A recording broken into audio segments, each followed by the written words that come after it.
Welcome to a world where people are obsessed with nothing more than watching people beat the stuffing out of the first ugly loser they can find. So not much has changed. First, we are introduced to one of the more normal content creators, Paco, who is currently celebrating his milestone of 700,000 subscribers on YouTube, and with all the clout he has garnered, he has managed to score with one of his classmates, Rumi. She's a guest on his channel, as well as a new YouTuber herself, and she already knows exactly how to gain the favor of the algorithm. Paco asks her about her channel, to which she answers that she mainly does makeup tutorials, but judging based on what she did to the poor soul who offered to be her model, you're better off just doing it yourself in a dark room.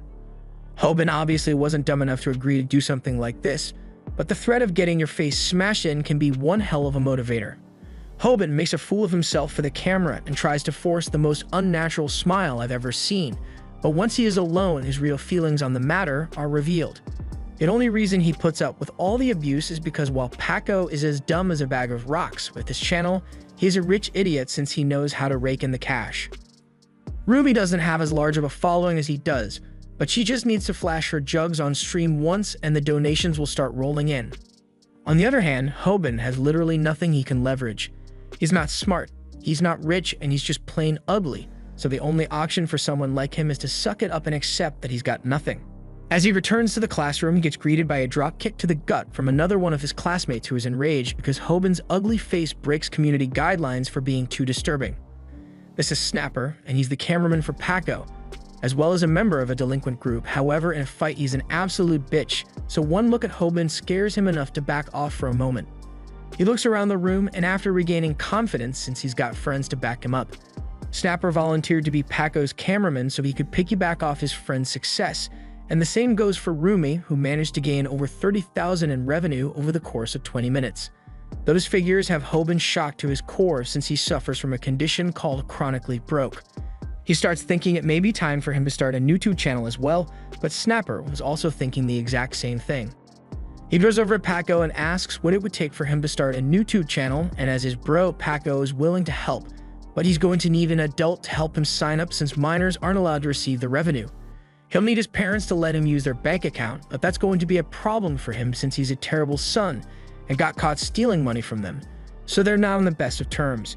Snapper then comes up with a brilliant idea and walks over to Hoban, who's still laying on the floor. He curtly asks him if his mother is still alive since he knows she's pretty sick. But since she's not exactly using the account right now, he tells Hoban to go steal his dying mother's bank account because he wants to use it. The others laugh at Hoban, and this is a lot of disrespect being thrown his way, which most people wouldn't let that slide.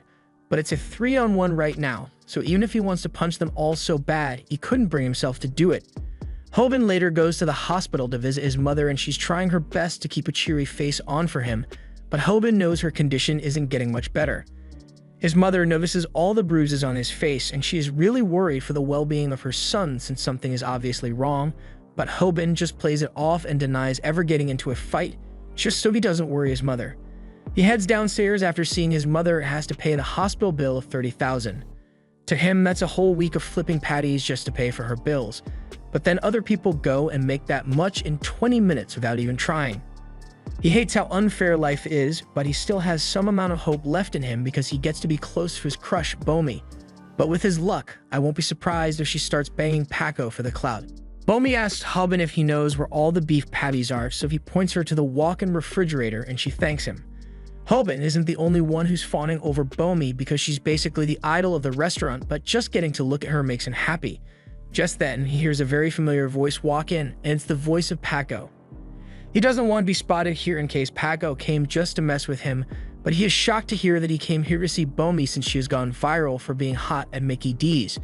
Paco's already got a plan laid out so he can eventually give her his D, and it starts with him giving her a challenge to make a whole burger in 30 seconds.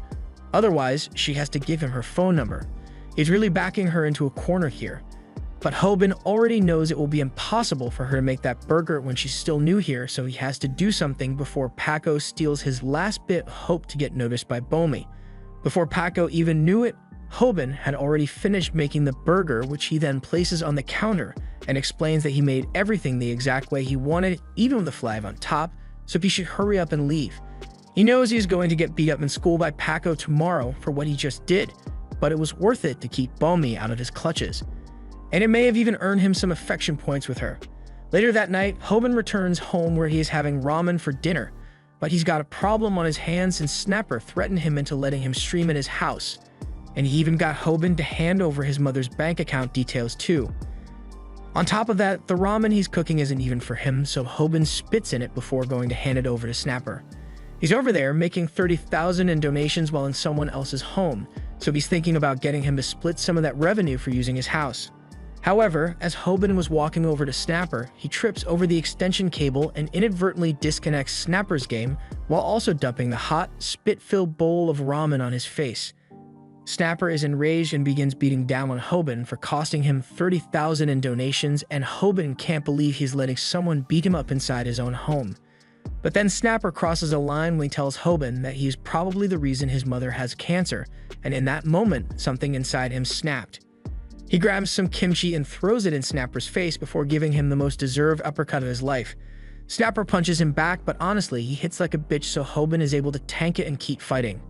Standing up for himself isn't as big of a deal as he had always thought it was, so he grabs some more kimchi and begins slutting it out with Snapper, all while the camera is still recording.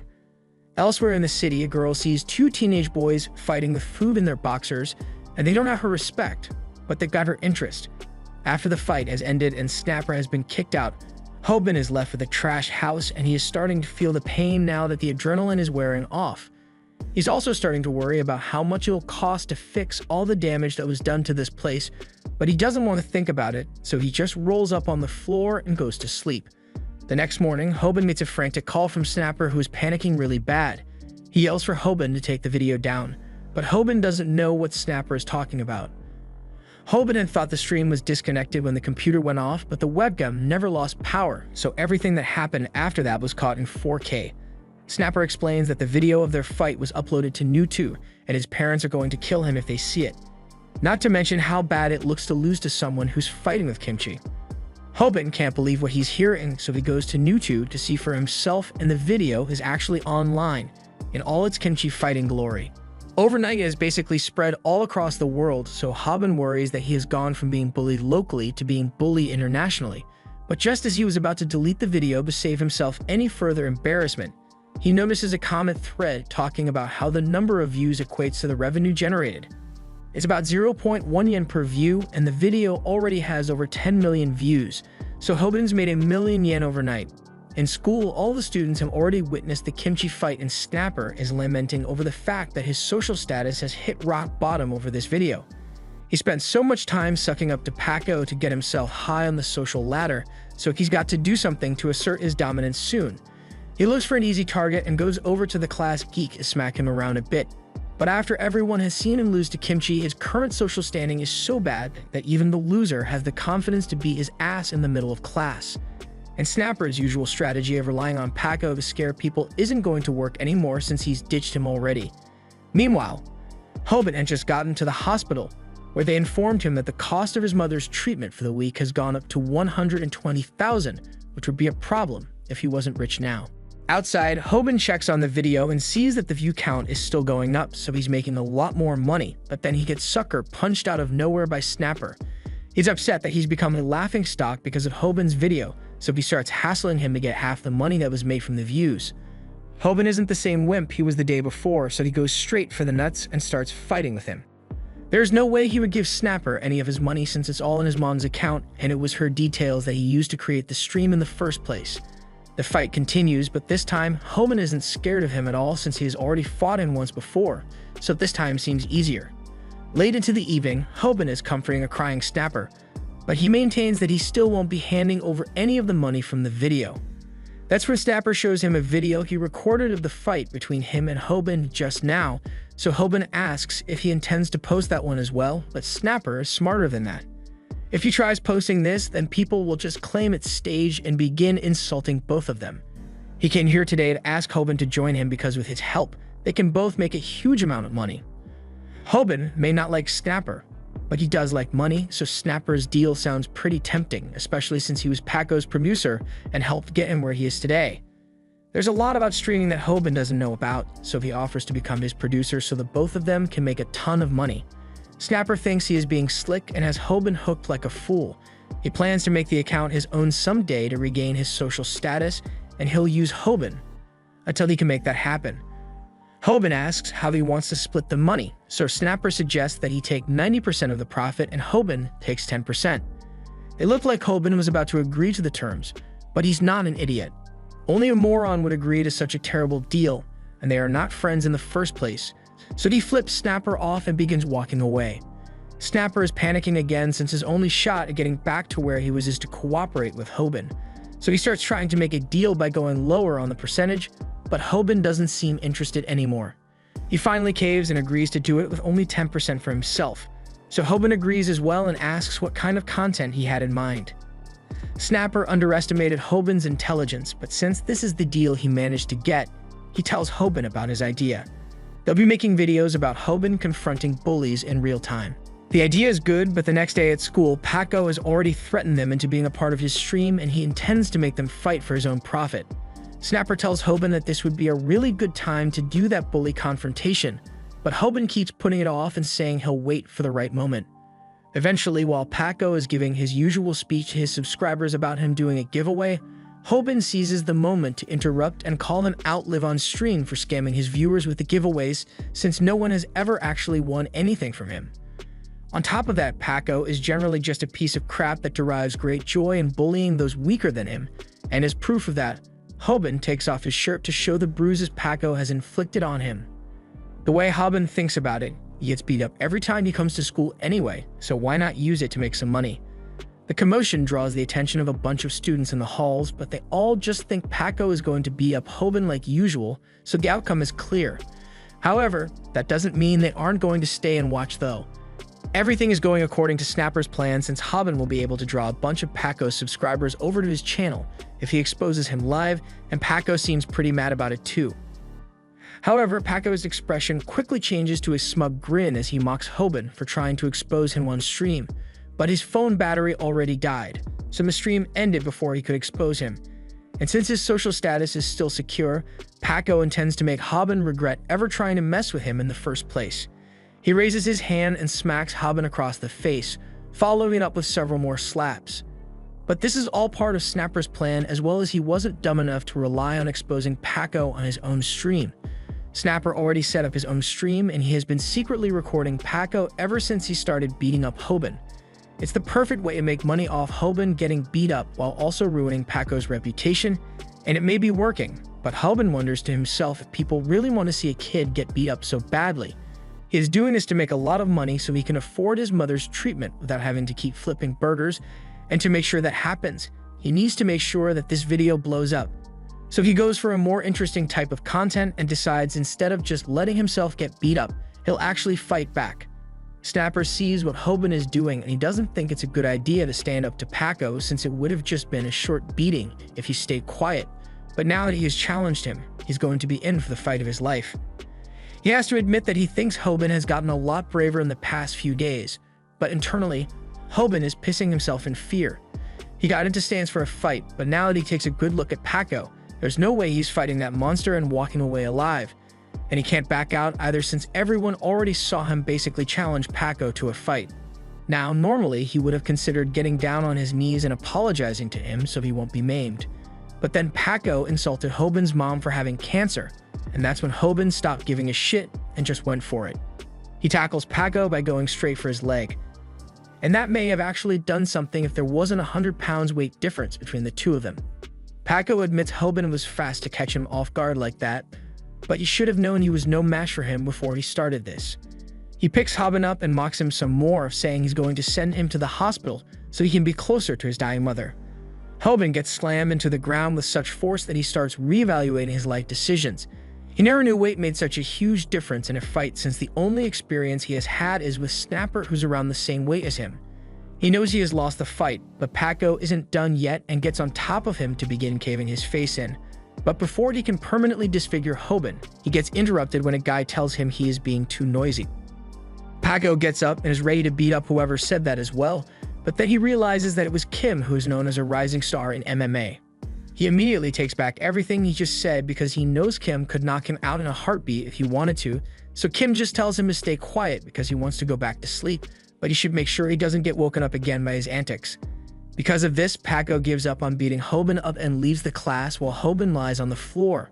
Snapper walks up to him and thinks to himself that even though Hoban lost, the way he stood up to Paco was really cool, so he has gained a ton of fans from this. After school, Paco returned home, and while he didn't show it earlier, he was really relieved that his phone died before Hoban acted out because it would have been really bad for his image if he actually got exposed like that.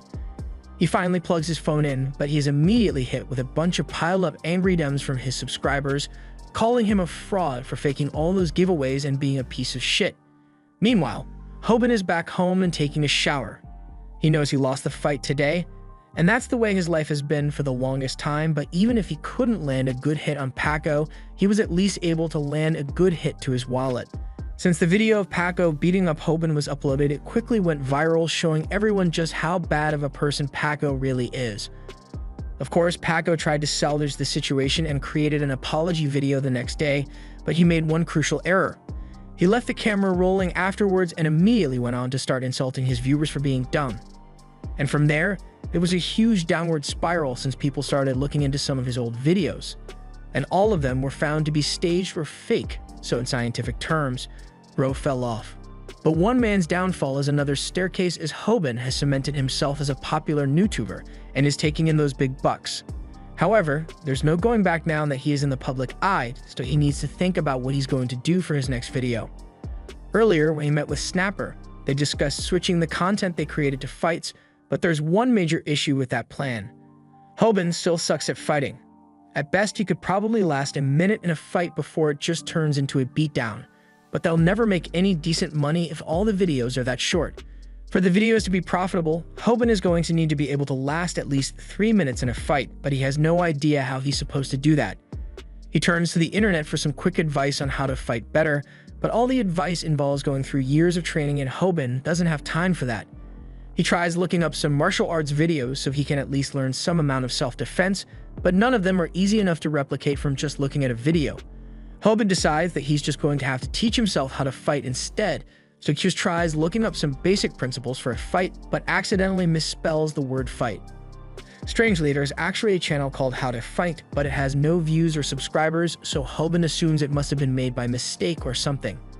But no, the channel has hundreds of videos despite no one ever seeing them, and this chance encounter with the Chicken Man was going to change Hoban's life forever.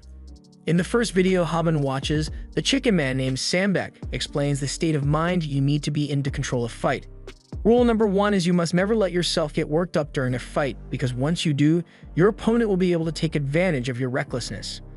On the flip side, you should always try to make your opponent slip up and act emotionally, because that will give you a great advantage. So the first thing Sambek is going to be teaching is how to take a hit without getting hurt.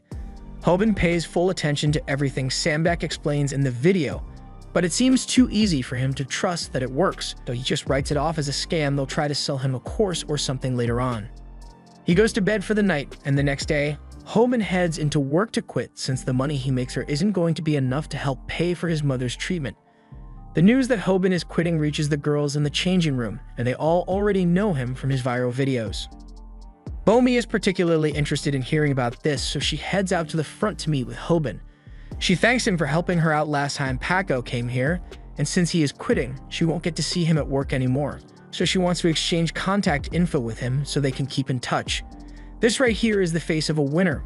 Although his text game could use some work, he is still having trouble accepting that Bomi actually wants to talk to him. But it's not a dream. While he was still grinning like an idiot, Snapper slides his way in and asks how it feels to be a YouTuber with 100k subscribers.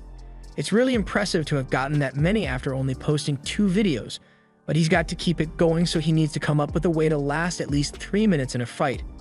Hoban thinks back to the Chicken Man video he watched, but he still doesn't think the advice he got from there will be of much use, so he says he needs more time to think of something. Snapper accuses Hoban of not taking things seriously enough. He's famous now, so he needs to start acting like it. Hoban admits that he may be famous now, but being famous usually only brings trouble. Case in point, Rumi. She approaches Hoban and asks to do a live stream with him. So since Hoban and Snapper have been dying of thirst for years, they immediately agree. Snapper snaps out of it for a moment and asks why she wants to stream with him, when she used to team up with Paco all the time. But she just says her viewers have been asking her to stream with Hoban for a while now, and she already ditched Paco after he lost all his following, so she's ready to hop on the Hoban train. Hoban is loving every minute of this, and Snapper tries to get in on the action by adding a condition that Rumi brings a friend so it can be a double date. Just then, Paco bursts into the room and he's out for blood. Hoban ruined his YouTube channel, so he's going to make sure he beats him harder than ever. Paco is insanely angry, but that makes Hoban recall what Sandbag's video had said about a worked-up opponent being totally reckless. Paco is just looking for a fight here, so since Sandbag was right about one thing, Hoban decides to try out his advice on how to take a hit without getting hurt since he'll definitely get punched anyway. However, before Paco could actually punch Hoban, Snapper comes in clutch with the camera set up and records the whole thing. With the current state of Paco's reputation, if a video like this were to be released, it would tank whatever little following he had left, so Paco was forced to back off for now. But he swears that he'll come back to get his revenge on them later. Once Paco leaves, Snapper falls to the floor since he was so scared, but at least he managed to get Paco to back off for now. He asks if Hoban is okay, but he is currently preoccupied thinking about how effective Sandbag's advice actually is. The next day, Hoban is out in town and he is supposed to be meeting Snapper so they can discuss their next video idea, but Snapper is late, so Hoban takes out his phone and immediately starts texting Bomi. It's been 3 days since he got her number and he still gets really excited every time she replies to him. But this time, she says she doesn't like texting with him anymore. She wants to move up to phone calls. Hoban is about to call her right now, but then he gets approached by a couple who recognize him as the famous YouTuber. Hoban finds this awkward, but he is glad that even scary people like these guys are acting friendly with him since he is famous. Long story short, he got mugged. Fortunately, he hasn't gotten all the YouTube money yet, so there wasn't much on him for them to steal, but it still sucks being mugged. Just then, Snapper shows up and Hoban thinks he is finally saved, but Snapper doesn't know how to fight at all, so he gets punched into the ground. The guy tells Hoban to hand over his phone since it's the only valuable thing he has on him right now, so he does so without a fight since it's just a phone. However, he soon remembers that Boney's phone number is on that phone, so he can't afford to lose it. He tries to get the man to take Snapper's phone instead, but he has no such luck. Snapper gets up, so Hoban tells him to call the cops so they can get his phone back, but Snapper has a better idea. He had been filming Hoban the entire time he was getting mugged, and his subscribers are all rooting for him to go after those muggers since they are well known around this area. This is Hoban's chance to make a video that will make him even more money, so even if he might get beat up again, he's going to take it. Hoban and Snapper later confront the muggers in a karaoke room, and Hoban demands that he gets his phone back. Snapper is recording the whole thing since a fight is definitely going to start, while Hoban is trying to stay calm and remember what he learned from the Chicken Man. He needs to keep track of which hand is his opponent's dominant one, and since he is holding the microphone with his right hand, then Hoban needs to stay to his left side. This, along with the small nature of the room, will make it so that the guy has no other choice but to throw a punch with his right hand, and once he begins the motion, Hoban puts his plan into action. He may know that the punch is coming, but that doesn't guarantee that he can avoid it, so if he's going to get punched anyway, he wants to try out Sandbag's technique to take a punch without getting hurt. Both Snapper and the girl are shocked to see him just stand there and take a punch, but don't worry, there's actually science behind this, trust me. Hoban ducked into the punch in order to stop his momentum before the opponent could build up enough force. Hoban himself couldn't believe that worked so well as he barely felt the punch, but then he got distracted for a little too long since by the time he snaps out of it, another punch is already headed his way, and he was too slow to react, so this one is actually going to hurt. However, the guy just plain misses his shot. Hoban remembers something Sandbag said about regular people usually sucking at throwing an accurate punch, so when combined with a punch interception, even if you fail to get in position, the movement should be enough to make the punch miss anyway, and as a bonus, Hoban looks really cool while dodging the punches. But even if the punches actually do connect, he isn't going to feel the pain anyway, so Hoban can focus on what's really important. Getting his phone back so he can call Bomi. Things continue like this for a while, and yes, Hoban is holding his ground against the man, but there is one major problem. He never watched any videos about how to counterattack, so he's just stuck taking hits over and over. Snapper doesn't think things are going well because the fight is dragging on way too long, which is leading to their view count going down as he speaks. He contemplates getting involved so they can end this before they lose any more viewers, but then he sees a message in chat that says Hoban is going to win the fight.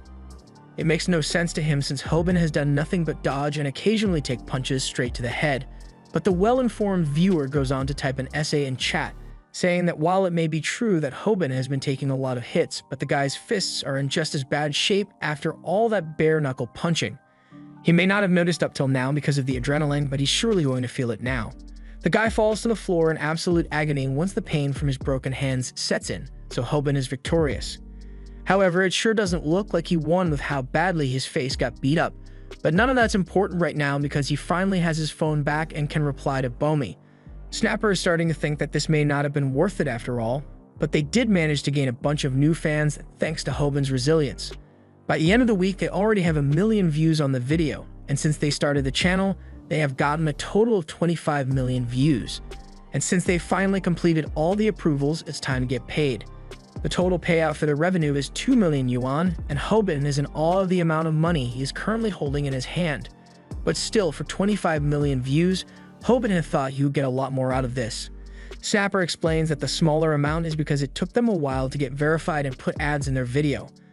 Hoban asks if they can really keep making this much money if they continue creating violent content like usual, but Snapper says it's not that simple. They got lucky this time, but if they aren't careful, they may end up angering the new tube gods. Every new tuber has nightmares of the horrifying yellow mark that appears whenever the content is too violent or graphic. They'll need to find ways around it if they want to continue with their channel. But just as they were doing some much-needed research, they noticed Rui out in the street. She seems to be streaming right now, and her male audience will definitely be subscribing to her OnlyFans later. But once she spots Hoban, she sees a golden opportunity to gain more viewers, so she starts heading straight for them. However, Hoban and Snapper want nothing to do with her, so they get out of there really quick. Once they finally lost her, they take a moment to catch their breath, and that's when Hoban notices a really cool outfit in a store. And even though it's just a tracksuit, you can tell that this thing probably costs at least 30 or 40k. But since he just got his payout, then maybe he can afford to splurge just this once. That's why he was thinking until saw that the tracksuit actually cost 140k, which is the same as the amount Hoban has to pay Snapper for his cut. Even he isn't dumb enough to waste that much money on a tracksuit, but Snapper apparently is because he doesn't think twice about dumping his whole paycheck on it. He tells Hoban that it is a basic necessity now that they are making a lot of money, but even with the fact that he makes 2 million yuan a month, he still chooses to make good financial decisions. But then he gets a text from Bomi and smart financial decisions go straight out the window because he needs to look cool for his crush.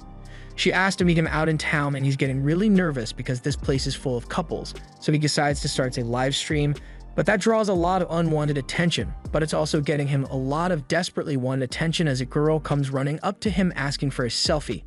But Hoban's emotional state hits rock bottom when he realizes that the girl was talking to the handsome YouTuber that was standing behind him.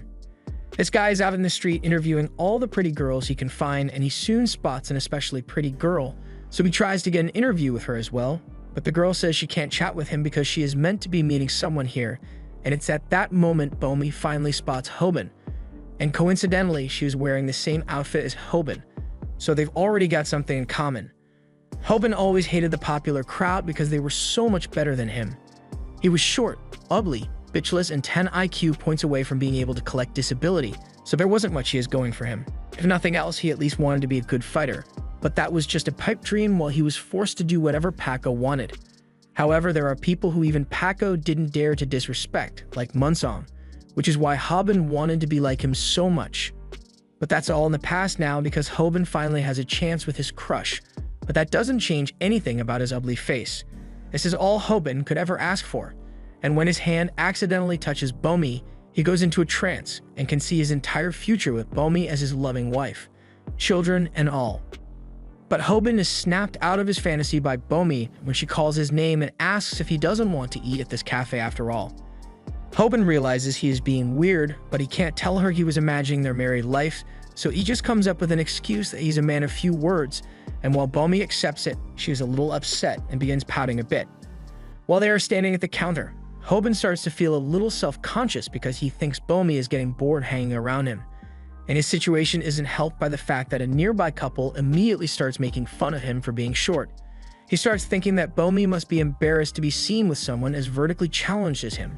So he kicks off his jacket so Bomi doesn't have to be seen in a matching outfit with him. And from that moment on, he started acting rather cold to Bomi and would only answer her questions with bland and uninteresting responses. He can't hold a conversation for more than 2 sentences, so Bomi sees that this chat is going nowhere and puts an end to the date right then and there, saying they should probably get going. Hoban is fun to chat with over text, But in person, he doesn't even attempt to talk to her. She apologizes for dragging him all the way out here to chat when he obviously didn't want to, but Hoban tells her she's got it all wrong.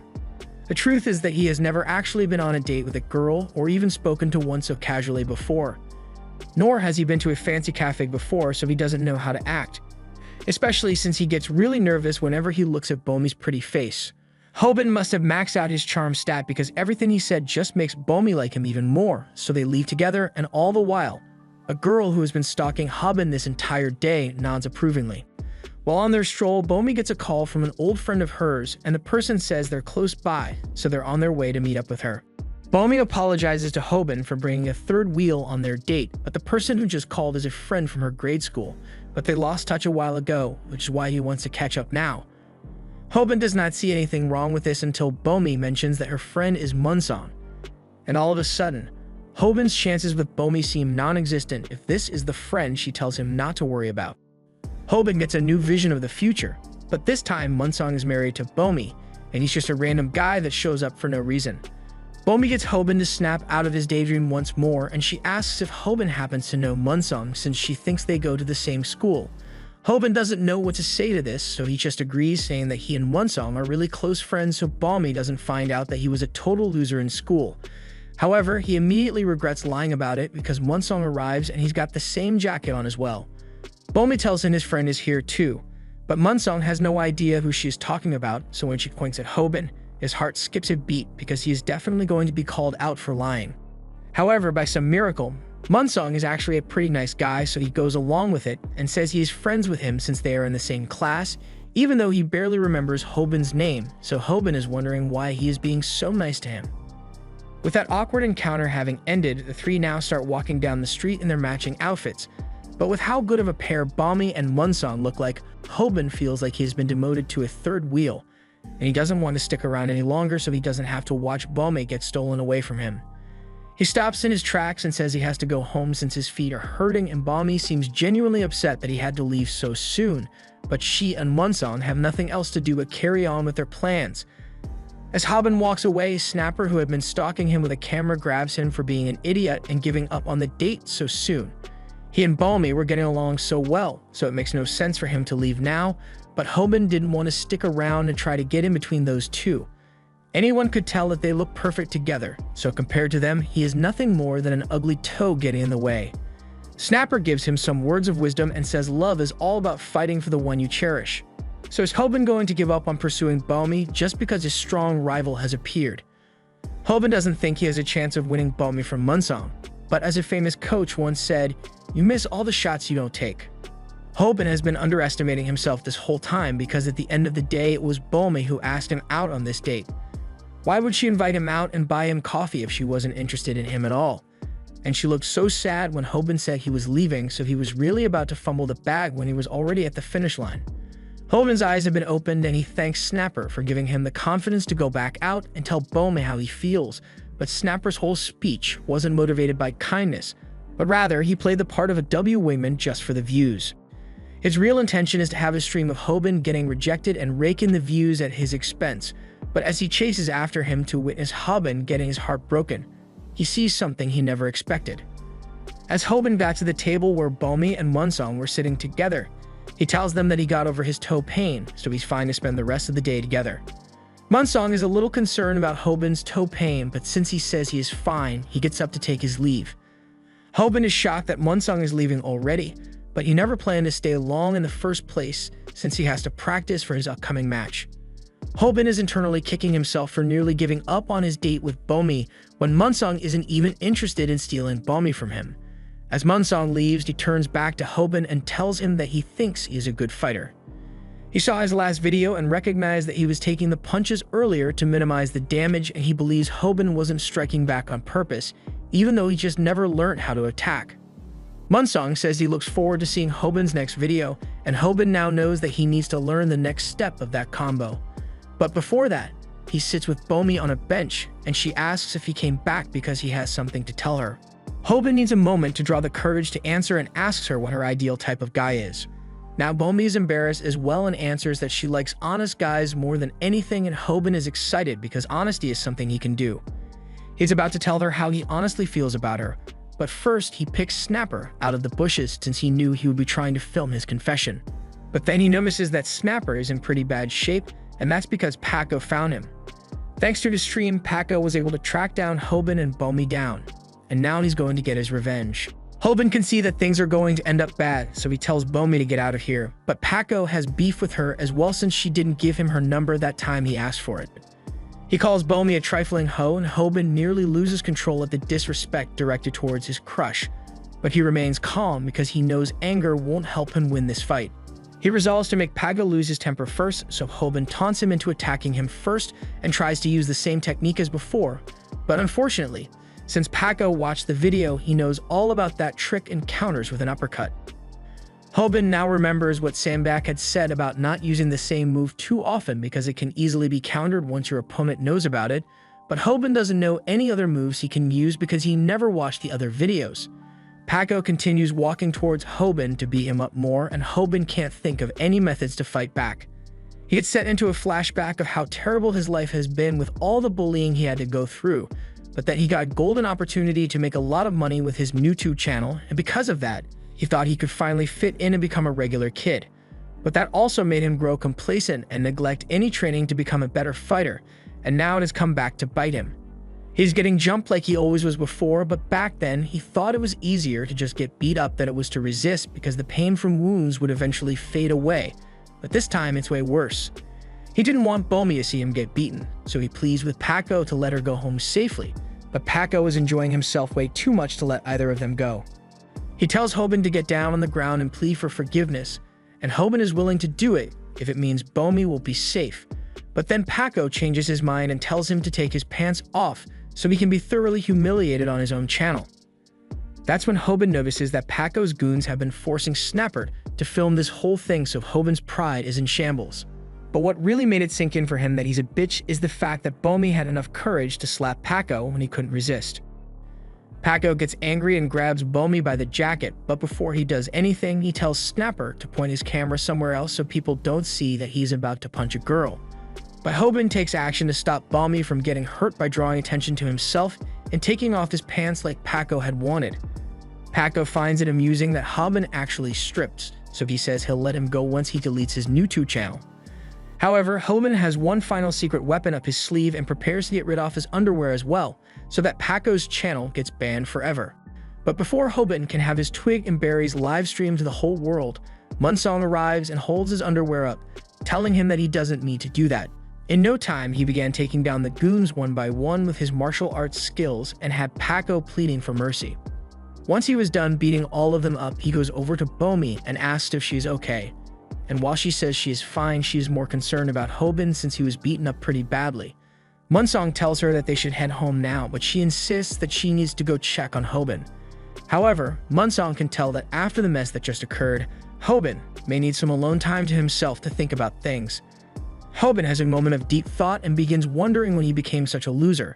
At first, he was pretty positive and outgoing in school, but then one day, Paco took Hoban's lack of suffering personally and decided to make his life a living hell. Hoban couldn't understand why he was getting beat up all of a sudden, and of course he wouldn't understand because Paco had no reason for it beyond just feeling like it. Right now, he doesn't even have the energy to curse Paco for what he did, so he just sits there and cries for a while as Snapper apologizes for what happened. By the next day, Paco is already up to his old antics, and he doesn't care if people think he's a scumbag for what he did yesterday because there will always be like-minded scumbags that will support him. And today, he has something special planned for his scumbag audience because he has bullied Snapper into putting on makeup for their amusement. But Snapper doesn't even care that Paco is trying to make a fool of him because he's wondering what could have happened to Hoban because he didn't come to school today or the last couple of days either. Snapper wants to meet him again and apologize for causing that mess, but he's been no contact for a while now. Even Bomi can't reach him because he isn't picking up her calls either, and all this while, Hoban has had himself locked inside his room, binge-watching Sandbach's videos so he can finally learn to do more than survive a fight. He wants to learn how to be a normal person in a fight, and he is willing to put in as much work as needed to make it happen. Sandbach believes that even with all the self-help courses in the world, a person is never going to change unless they have the drive to do so on their own, and in Hoban's case, his anger will serve as that drive to push him to grow as a fighter. Sandbach says his full training course will take a month for someone to learn, but in that time, Snapper has been relentlessly bullied by Paco, all in an attempt to bait Hoban into coming back to school.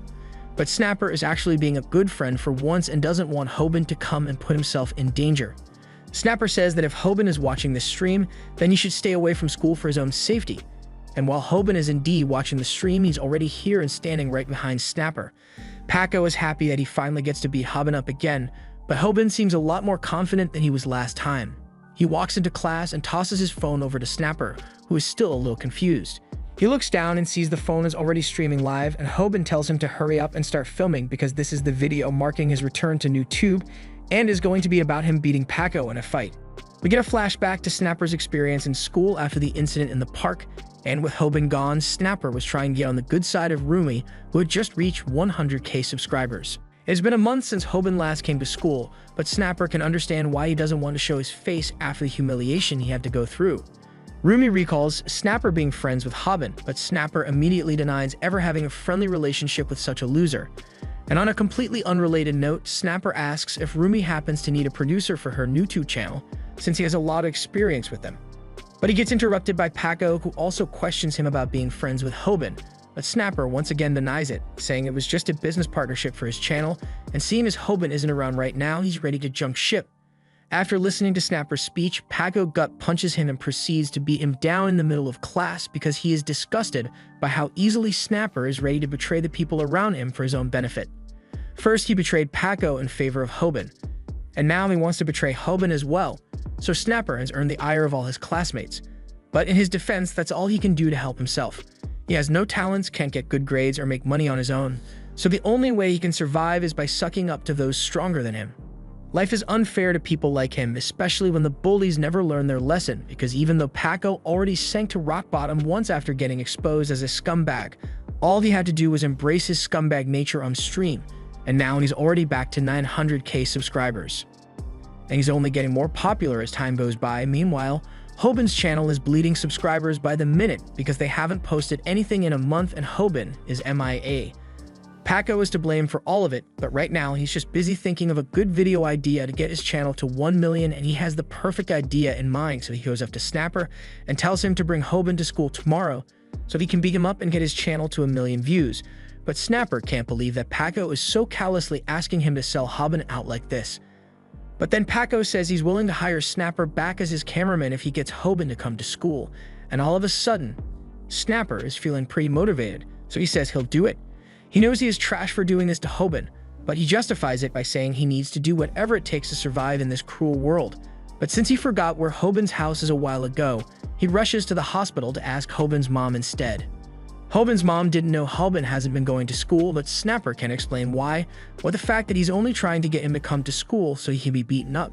So he just leaves that information out and says he has been to the house before, but he just forgot what the address is, so he needs her to write it down for him.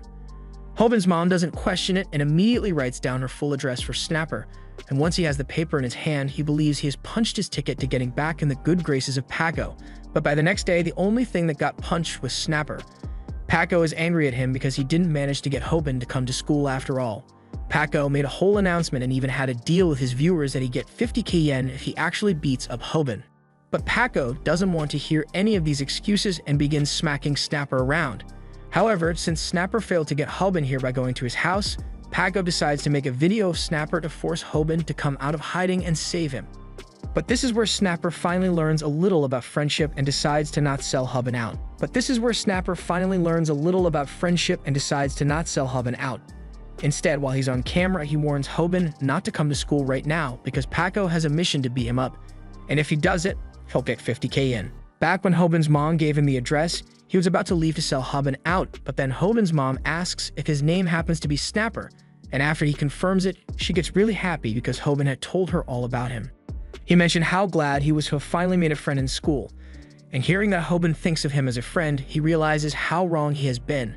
So even if he's getting beat up by Paco, he won't betray him.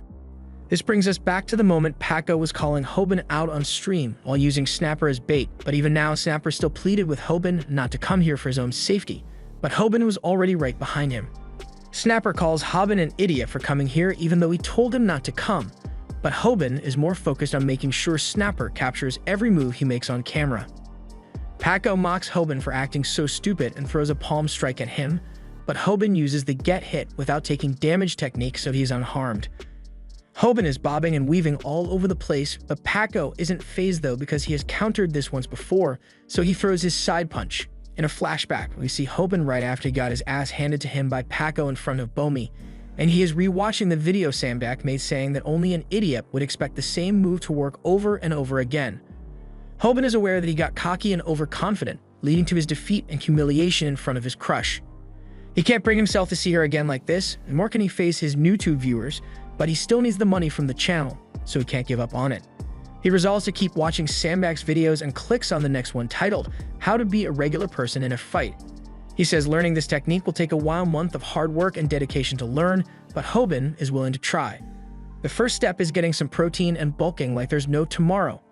Body weight is a huge factor in fighting, so Hoban chucks all the protein he can find in a blender and chugs it, but it comes right back out because that shit was disgusting.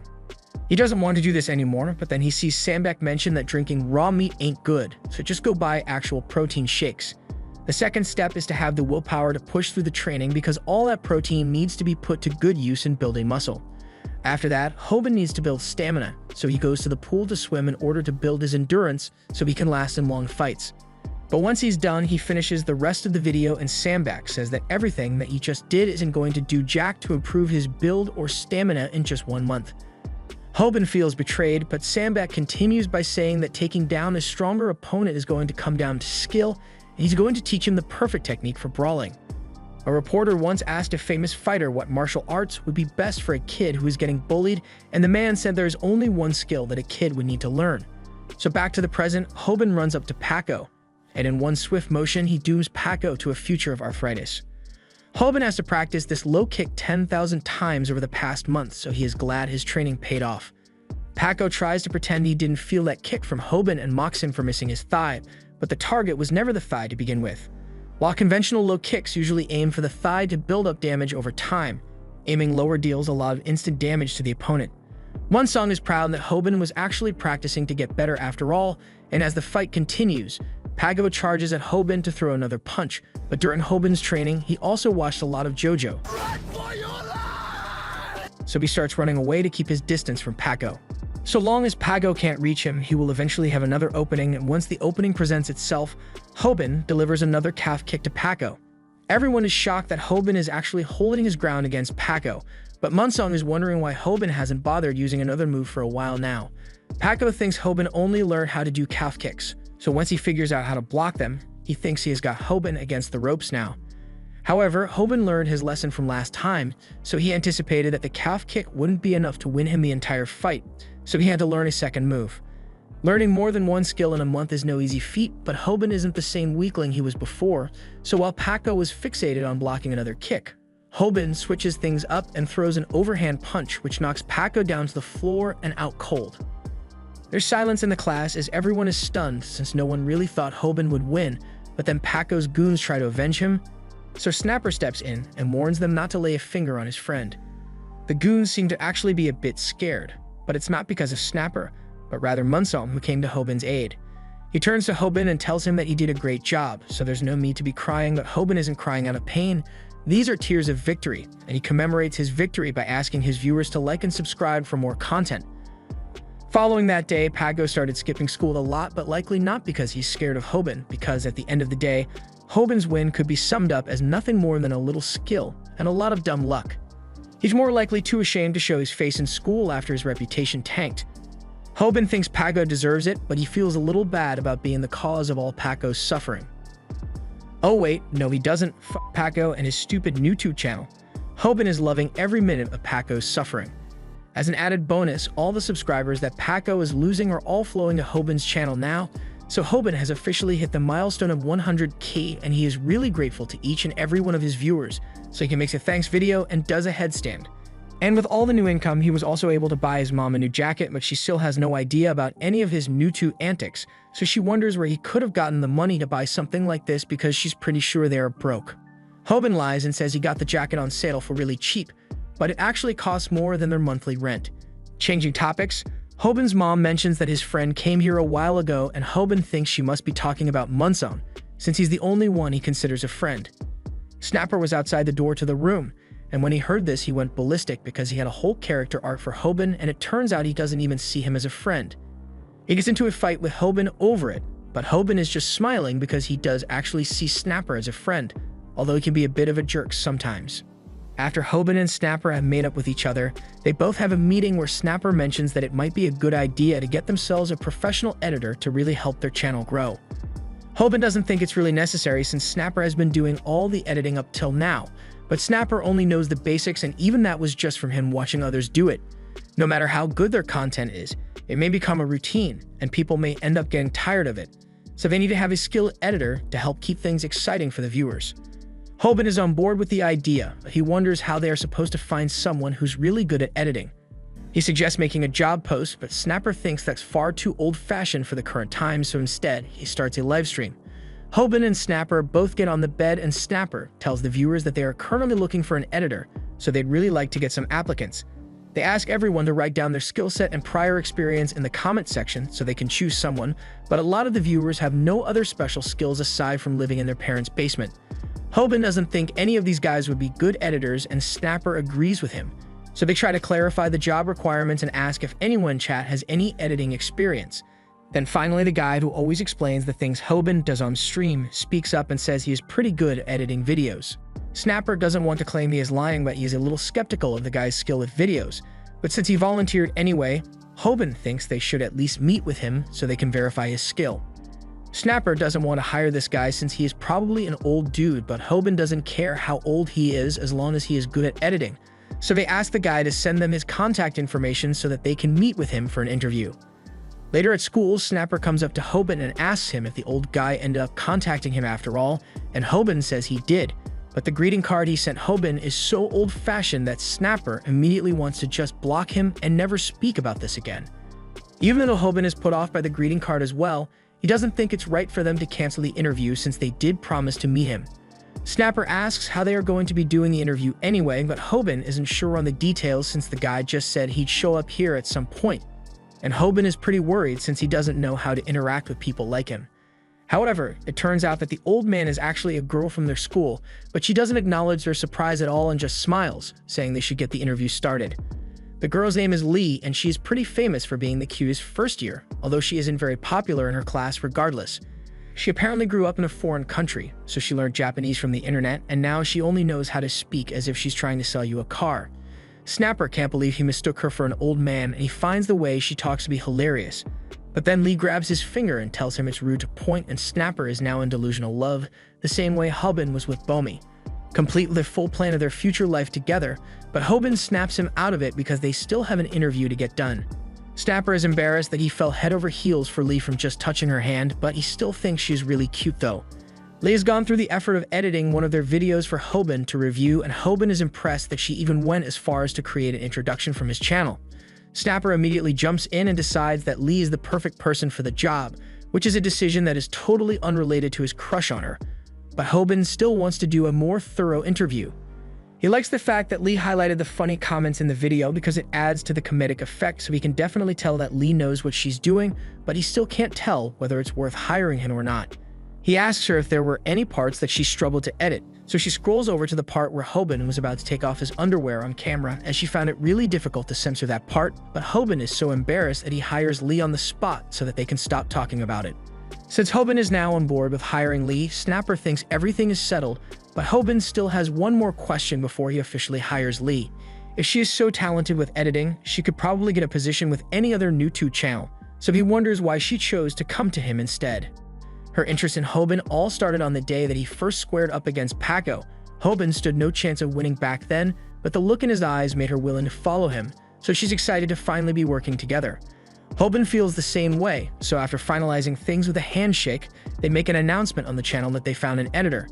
Bomi sees this announcement, and while she's glad Hoban is able to work on his YouTube channel again, she wishes he would at least talk to her on the phone like before, but it's been radio silence for him.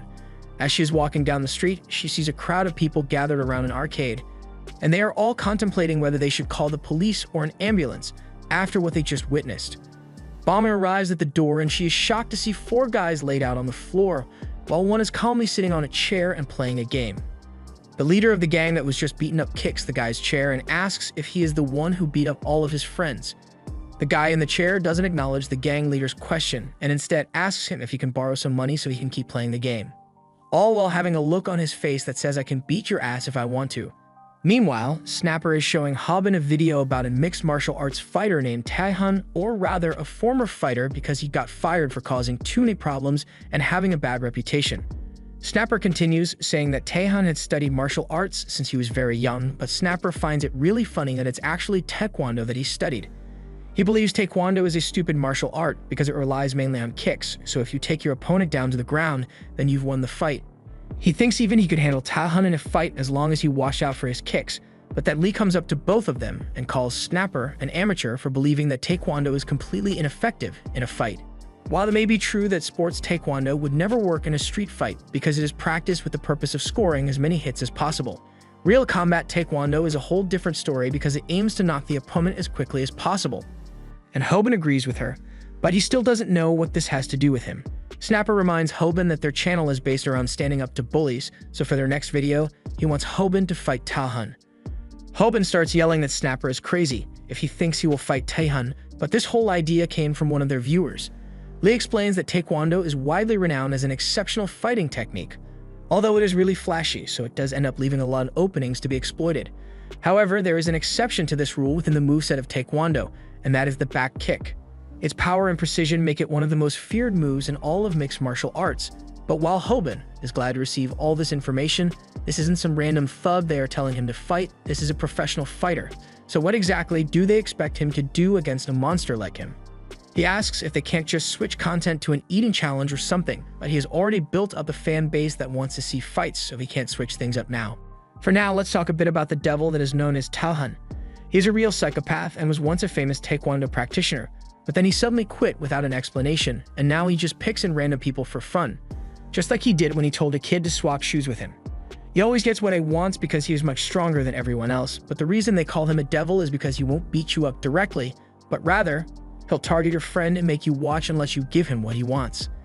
And on top of it all, Taehan doesn't even care about the stuff he steals, but he keeps doing it, just so he can have an excuse to beat people up and look down on them. Hoban has heard enough of Taehan's backstory because he is still utterly terrified to deal with him. Snapper tells him he can't back out of challenging him since he already made a promise to his viewers.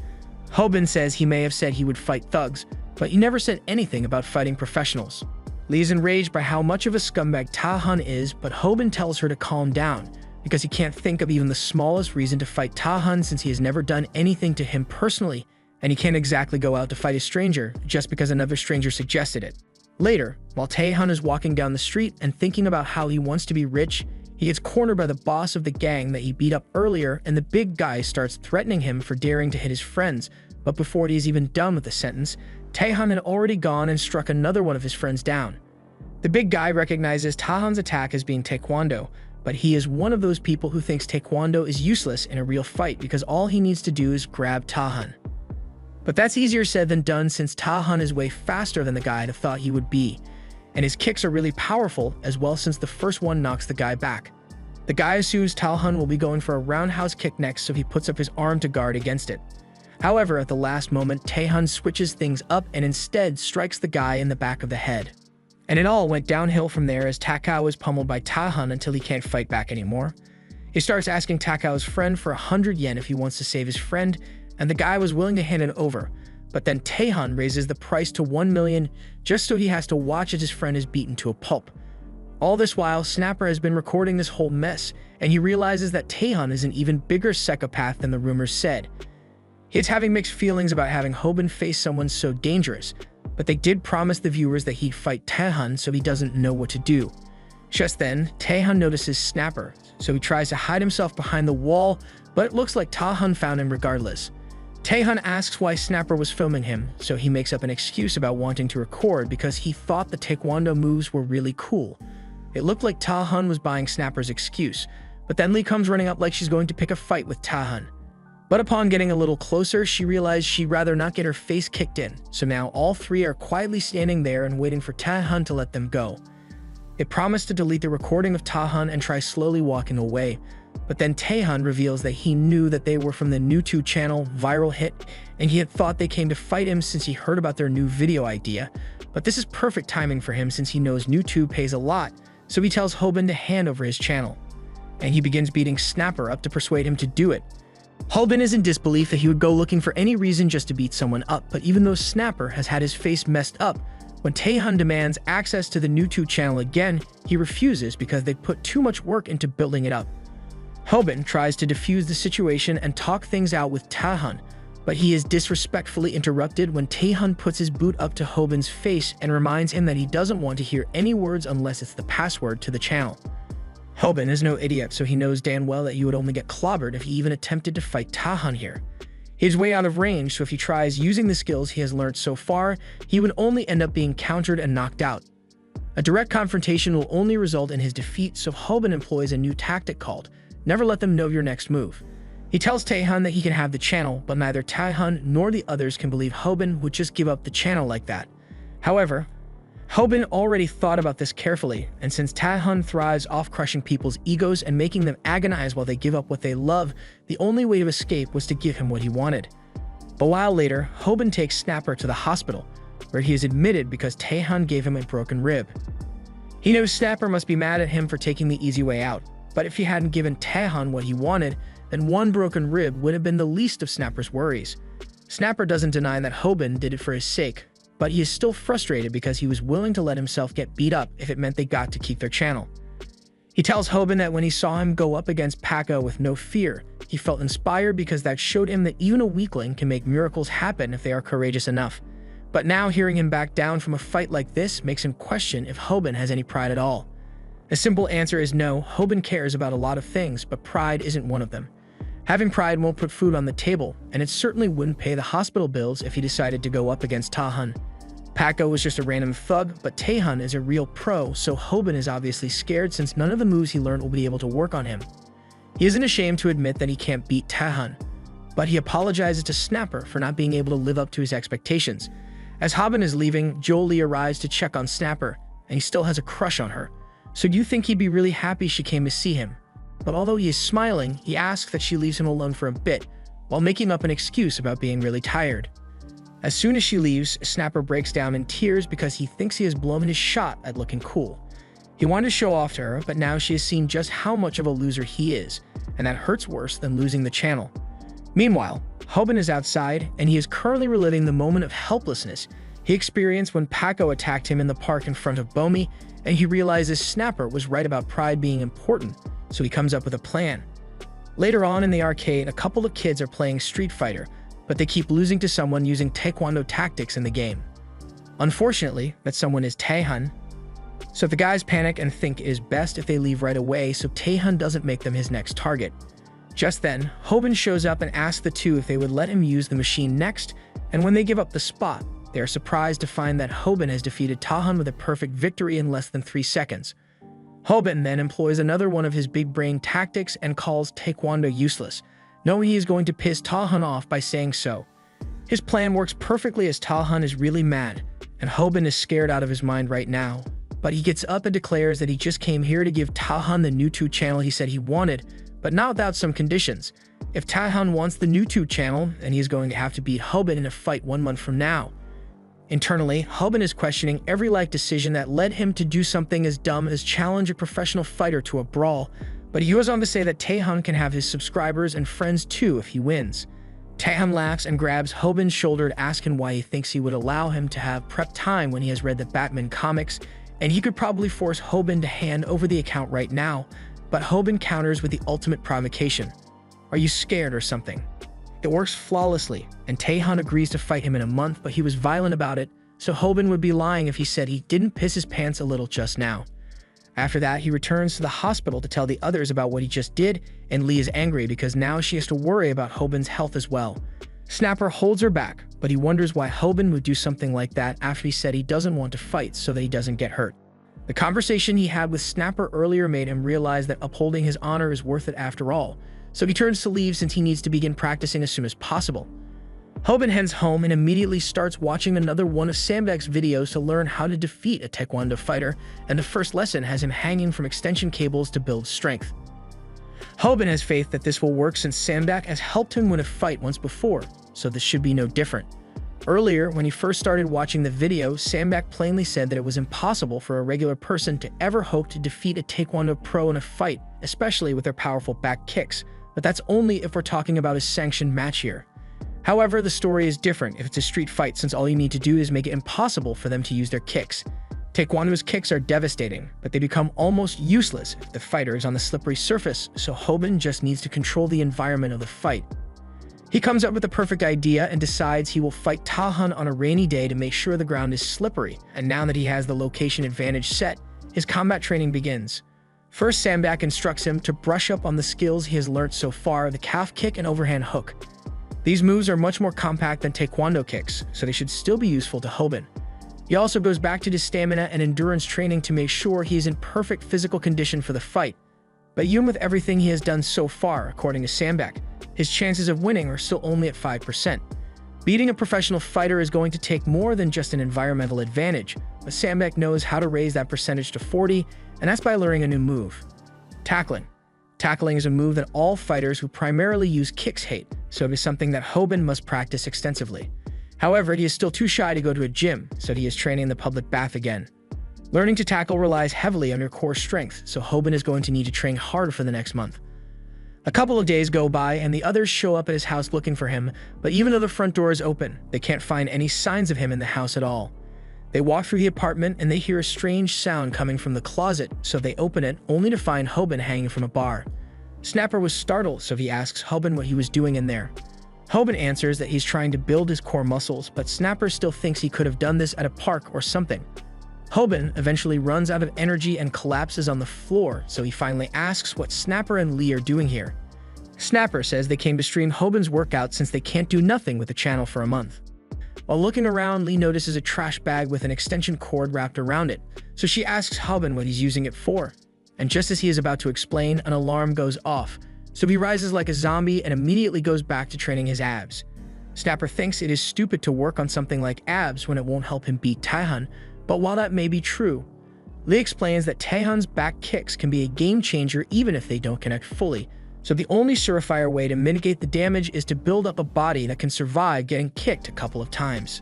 And to help with his training, Lee takes it upon herself to kick Hoban in the gut repeatedly to help him get used to the pain, and Snapper is really jealous that she isn't doing that to him instead. And now that the day has finally arrived, Hoban is a little nervous, but he is still confident in his ability to beat Taehan because of all the preparations he has made. He chose an alleyway near his house for the fight, and while it's not narrow enough to stop Taehan from using his kicks, Hoban is fine with it since the weather forecast says it'll be pouring rain today. And in the rain, Taehan won't be able to use his kicks anymore, which is the cornerstone of Hoban's plan, but there's one problem: the sky is clearly not showing any signs of rain. Snapper shows up and mentions how the news had been really wrong about all the weather forecast for the last 2 weeks, so today is actually going to be really sunny.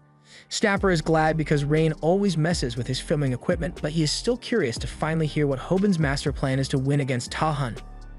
Hoban looks pale as a ghost since Sandbach made it very clear that if you aren't able to make the environment restrict their kicks, then there is no hope of beating a professional fighter at all.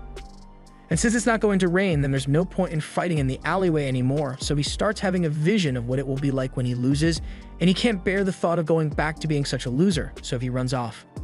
Taehan was watching the stream and he found it amusing to watch Hoban look so panicked before their fight.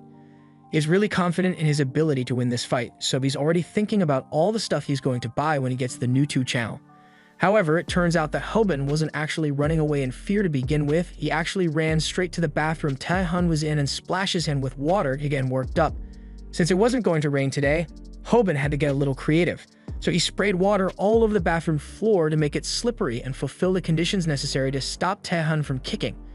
And now that his kicks are limited, Hoban runs in to try and tackle him, but he made a fatal error in thinking that Taehan had nothing else in his arsenal.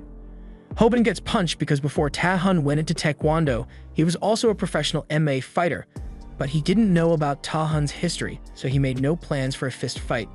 Taehan is disappointed that Hoban's plan was so lame, and Snapper is really hoping there was more to it than just pouring water on the ground to make it harder for Taehan to kick. Taehan starts smacking Hoban around and asks what he's going to do now that his plan has fallen through, so even though Hoban is in a lot of pain and really wants to give up, he plants his feet and delivers a calf kick to Taehan. Luckily, Hoban made really good use of his prep time and got himself a pair of non-slip shoes, and these shoes are specially made to allow him to keep his footing even on slippery surfaces. So while Taehan won't be able to kick, Hoban is free to use his calf kick as many times as he wants. This will be his lifeline in the fight, and most importantly, it will allow him to last long enough so they can start putting ads in the video. However, with this new imbalance introduced to the fight, Taehan just calmly takes off his watch and continues throwing hands at Hoban regardless. Hoban is barely able to dodge the first punch, and he can't believe that Taehan is still able to move around so quickly, despite being on a wet surface. It's not like he thought ahead to bring water shoes, so it makes no sense that he isn't slipping around. With Paco, Hoban was able to keep his distance and strike when a chance presented itself, but Taehan is predicting all of his moves, so he's never going to last in a fight like this. He now realizes just how important footwork is in a fight, as Taehan may look like he is slipping, but with the amount of control he has with his feet, he is using all the sliding of his advantage to close in on Hoban even faster. There's no way he can escape now, but he doesn't care because he never planned on running in the first place. He trained really hard as well, and he is going to put the fruits of his labor to the test as he delivers another calf kick to Taehan.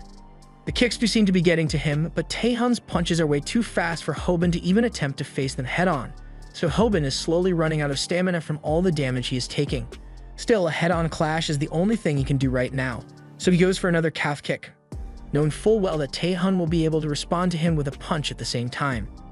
The fight is a lot more even than Snapper had expected, and it's making for really good footage as well, but at this rate, Hoban is bound to get knocked out by Taehan sooner or later. Also, he keeps shouting calf kick right before he does it, so there's no element of surprise in his attacks, but then again, Snapper also realizes that Hoban did the same thing against Paco to make him expect the calf kick and turn the tables with a punch. And that's exactly what Hoban was going for here as well, as he winds up for another calf kick. But at the last second, he switches it out for a tackle. After all the training Hoban did to perfect his tackle, he still lacked confidence in his ability to pull it off. However, Sambak had something in his video to reassure him. If he tried and failed a tackle before, then the problem was that he sucked at tackling in the first place. No tackle is going to work unless you perform it properly, and that means you need to pull your opponent by the back of the knee with all your strength. And since Hoban knows how to do this, he successfully takes Taehan to the ground. Things are finally turning around in Hoban's favor, but Snapper still feels like something is going to go wrong since things never work out perfectly for Hoban. Now that he is on top of Taehan, his chances of winning are officially at 50%, but there's still something he has to be careful of. Sambak had warned not to get too hasty and throw a straight punch at his opponent because a professional will know how to counter that. So instead, Hoban grabs Taehan by the back of his shirt and presses down on top of him with his hands crossed over his neck. He has built up the necessary strength for this over the course of his abs training, so this has to work for him. The chokehold puts pressure on the carotid arteries, so it should only take 10 seconds to knock someone out with it. But as the time passes, Taehan seems to still be oddly not unconscious for some reason, and he even has the time to point out that Hoban failed to execute the choke properly since his legs are off to the side. Hoban got impatient, and now he's paying for it. Sambak had warned that when you are the fighter with less experience, then you need to focus even more on maintaining your composure so that he doesn't miss crucial steps in his attacks, and Hoban knows just how stupid he was for failing to remember that after all the time he spent training. And as Taehan throws Hoban into the toilet, he admits that he is impressed with the combo he just pulled off, even if he did mess it up in the end. And worse yet, Hoban wasn't actually even winning in the first place because Taehan let him perform the tackle on purpose.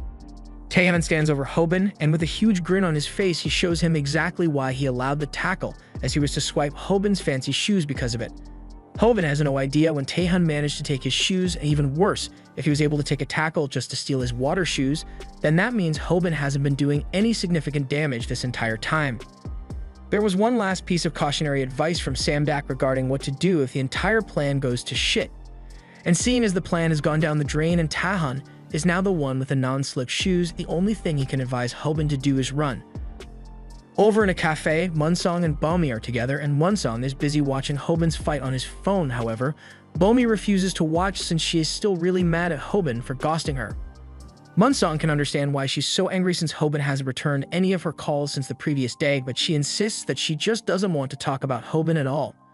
Munsong continues to talk about Hoban and brings up how he is fighting a professional this time, but Bomi still acts like she doesn't care. Yet as soon as Munsong mentions that it looks like Hoban is winning, she eagerly starts watching the fight as well. She asks if Hoban just won the fight, but from the video, he can tell that Hoban messed up the choke, And since that would have basically been his only chance to win, he knows what's going to happen next. He turns off the phone so that Bomi doesn't see Hoban get violated again, and we go back to Hoban as he is still in utter shock. If Tahan really just let him perform the tackle and cross-choke, then that means there is nothing he can do at this point. 1 month of his hard work has been completely wasted, so he apologizes to all the viewers for letting them down. He had given up, but then Snapper reminds him about all the ad revenue he'll be missing out on if he quits now, and the money gives him all the motivation he needs. He gets back up and starts brainstorming ways to consolidate for the disadvantage he has been placed at. Even though he has lost one of his non-slip shoes to Tahan, Taekwondo fighters are only able to unleash the full power of their kicks when they are able to use both feet. According to what he learned about Tahan, his dominant foot is his right one, but he only managed to swipe the right shoe, so he'll only be able to kick with his weaker left foot. He plans to take advantage of this to properly execute the tackle and choke, but then he gets a foot stuck in his face, which makes it clear how hard it is going to be to actually reach Tahan. He gets kicked in the stomach, and his mind starts going blank as he can't breathe anymore. He is struggling to think of what to do next, so he just blindly tries to go for another attack. However, this just leads to him getting kicked over and over again. He can't dodge or predict any of the kicks either, since Tahan is able to strike from all angles, and to really add insult to injury, Tahan specifically targets Hoban's dominant foot with his last kick. Snapper is begging Tahan to stop at this point because he doesn't want to see Hoban get hurt anymore, but it's not like Tahan is going to listen to him. So he performs his most powerful move and hits Hoban with a back kick straight to the gut. Hoban is sent flying, crashing against the wall, and it looks like he has been knocked out, so Tahan walks up to him to rub it in his face. He pokes Hoban in the stomach and tells him he is lucky that he used his left leg for that kick, because he could have died if it was the right leg. But even with a weaker foot, he's pretty sure he still cracked a rub or two in Hoban's body. He then gets up and walks over to Snapper, since his victory means he now owns Hoban's channel. And since he doesn't know anything about running a channel, he asks Snapper what they need to do first to start making money. However, Snapper seems distracted by something, so Tahan turns around to find Hoban back on his feet. Back kicks are dangerous even if they aren't at full power, which is why he did all that ab training to make sure he could withstand it. And even though he can barely stand, he is ready for round 2 with Tahan, and he has a new strategy to use the environment to his favor. Snapper pleads Hoban to just quit already, since YouTube money isn't worth dying over, but for Hoban, this was never really about the money. Tahan beat up Snapper in front of his crush, and as his friend. Hoban can't just let that slide. Tahan questions if Hoban really thinks that standing in a stall will allow him to win the fight, and honestly, he does believe it. Tahan can respect the confidence he has in the bathroom stall's integrity, but he is going to prove him wrong and prepares to deliver another back kick. However, he is shocked when he realizes that Hoban was one step ahead and really uses the stall to his advantage by swinging. This way, he avoids Tahan's back kick and simultaneously lands on him, pulling off an impromptu takedown. And this time, he's not messing it up. He grabs Tahan by his collar and lifts him over his shoulder to perform a perfect baseball choke. Tahan made this bet thinking Hoban was less than human and could never hope to beat him in a fight. However, that same Hoban is currently choking him out, and there's nothing he can do about it. It's the same feeling he had when he tasted his first defeat in professional combat, and just like he did then, he begins tapping out because he knows he has lost. Tapping out is the most humiliating thing a fighter can do, because it's the same as admitting to the world that your opponent is better than you. Snapper sees Tahan tapping, and he immediately runs over to Hoban to congratulate him on winning, but Hoban's not letting go. So far, Tahan has beaten up Snapper, insulted Hoban, and raised the premiums on his health insurance with the beating he gave Hoban. So do you think Hoban gives a fuck if Tahan is tapping out? Despite Snapper telling him that he has done enough, with all the adrenaline that's pumping through his veins, the only voice he can is the voice of Samdak in his head, reminding him that in a street fight, the only way to make sure that you have truly won is to make sure your opponent is unconscious. So Hoban is not letting go until the life leaves Tahan's body. Once Tahan was completely knocked out, Hoban finally lets go of his lifeless body and happily declares that he has won. Meanwhile, Tahan is currently having a dream about his last loss, and it was the moment he realized that there are still people in the world that are stronger than him. But what he really couldn't understand was that the fighter who took him out extended a helping hand to him after his victory, when he could have just mocked him. Tahan then wakes up to find what looks like Hoban and Snapper acting sus. But they are only in this position because Hoban doesn't feel right about leaving an unconscious dude in the bathroom with his head right next to the toilets. Tahan grabs Hoban by the neck in anger, but Hoban explains that he was just worried about Tahan. He also wanted to make sure he got his watch back since it looked really important to him. And that act of kindness makes Taehyun reconsider his actions, so he pushes Hobin aside and says he won't bother him anymore for his NewTube channel, but he doesn't want to see him ever again. Hobin and Snapper both agree to never go near Taehyun again, but now that that's all over with, it's time for a well-placed ad. Once that's done, Hobin and Snapper celebrate, and the next step is left in the hands of Lee, who now edits the entire thing to make it as entertaining as possible. And with her help, the video easily hits 3 million views almost instantly. But all this fame is going to attract a lot of new challengers, so Hobin is going to have to watch his back from now on. Back at the burger place, Bomi still works there as a cashier and is crouched behind the counter, watching Hobin's video. But then she hears a customer approach the counter, so she gets up to greet them. However, as she gives the usual greeting, the only thing the big dude says is that he thinks Bomi is cute. The dude has no eyes, so when he asks Bomi for her number, she immediately refuses to avoid any not safe for work interactions. To get him out the door as quickly as possible, she finishes up his order of 30 Big Macs, 30 side orders of fries, and a Diet Coke because he's watching his calories. But even after getting his food, he keeps asking Bomi for her number, and she's forced to keep refusing until he finally gets the message and leaves. The other workers complain to one another that they already told that guy that he isn't welcome here anymore, yet he keeps showing up all the time. Meanwhile, Bomi thinks to herself how back when Paco was the one bothering her, Hobin used to help her out a lot, but now she feels as though she abandoned Hobin since she left him alone after he got humiliated.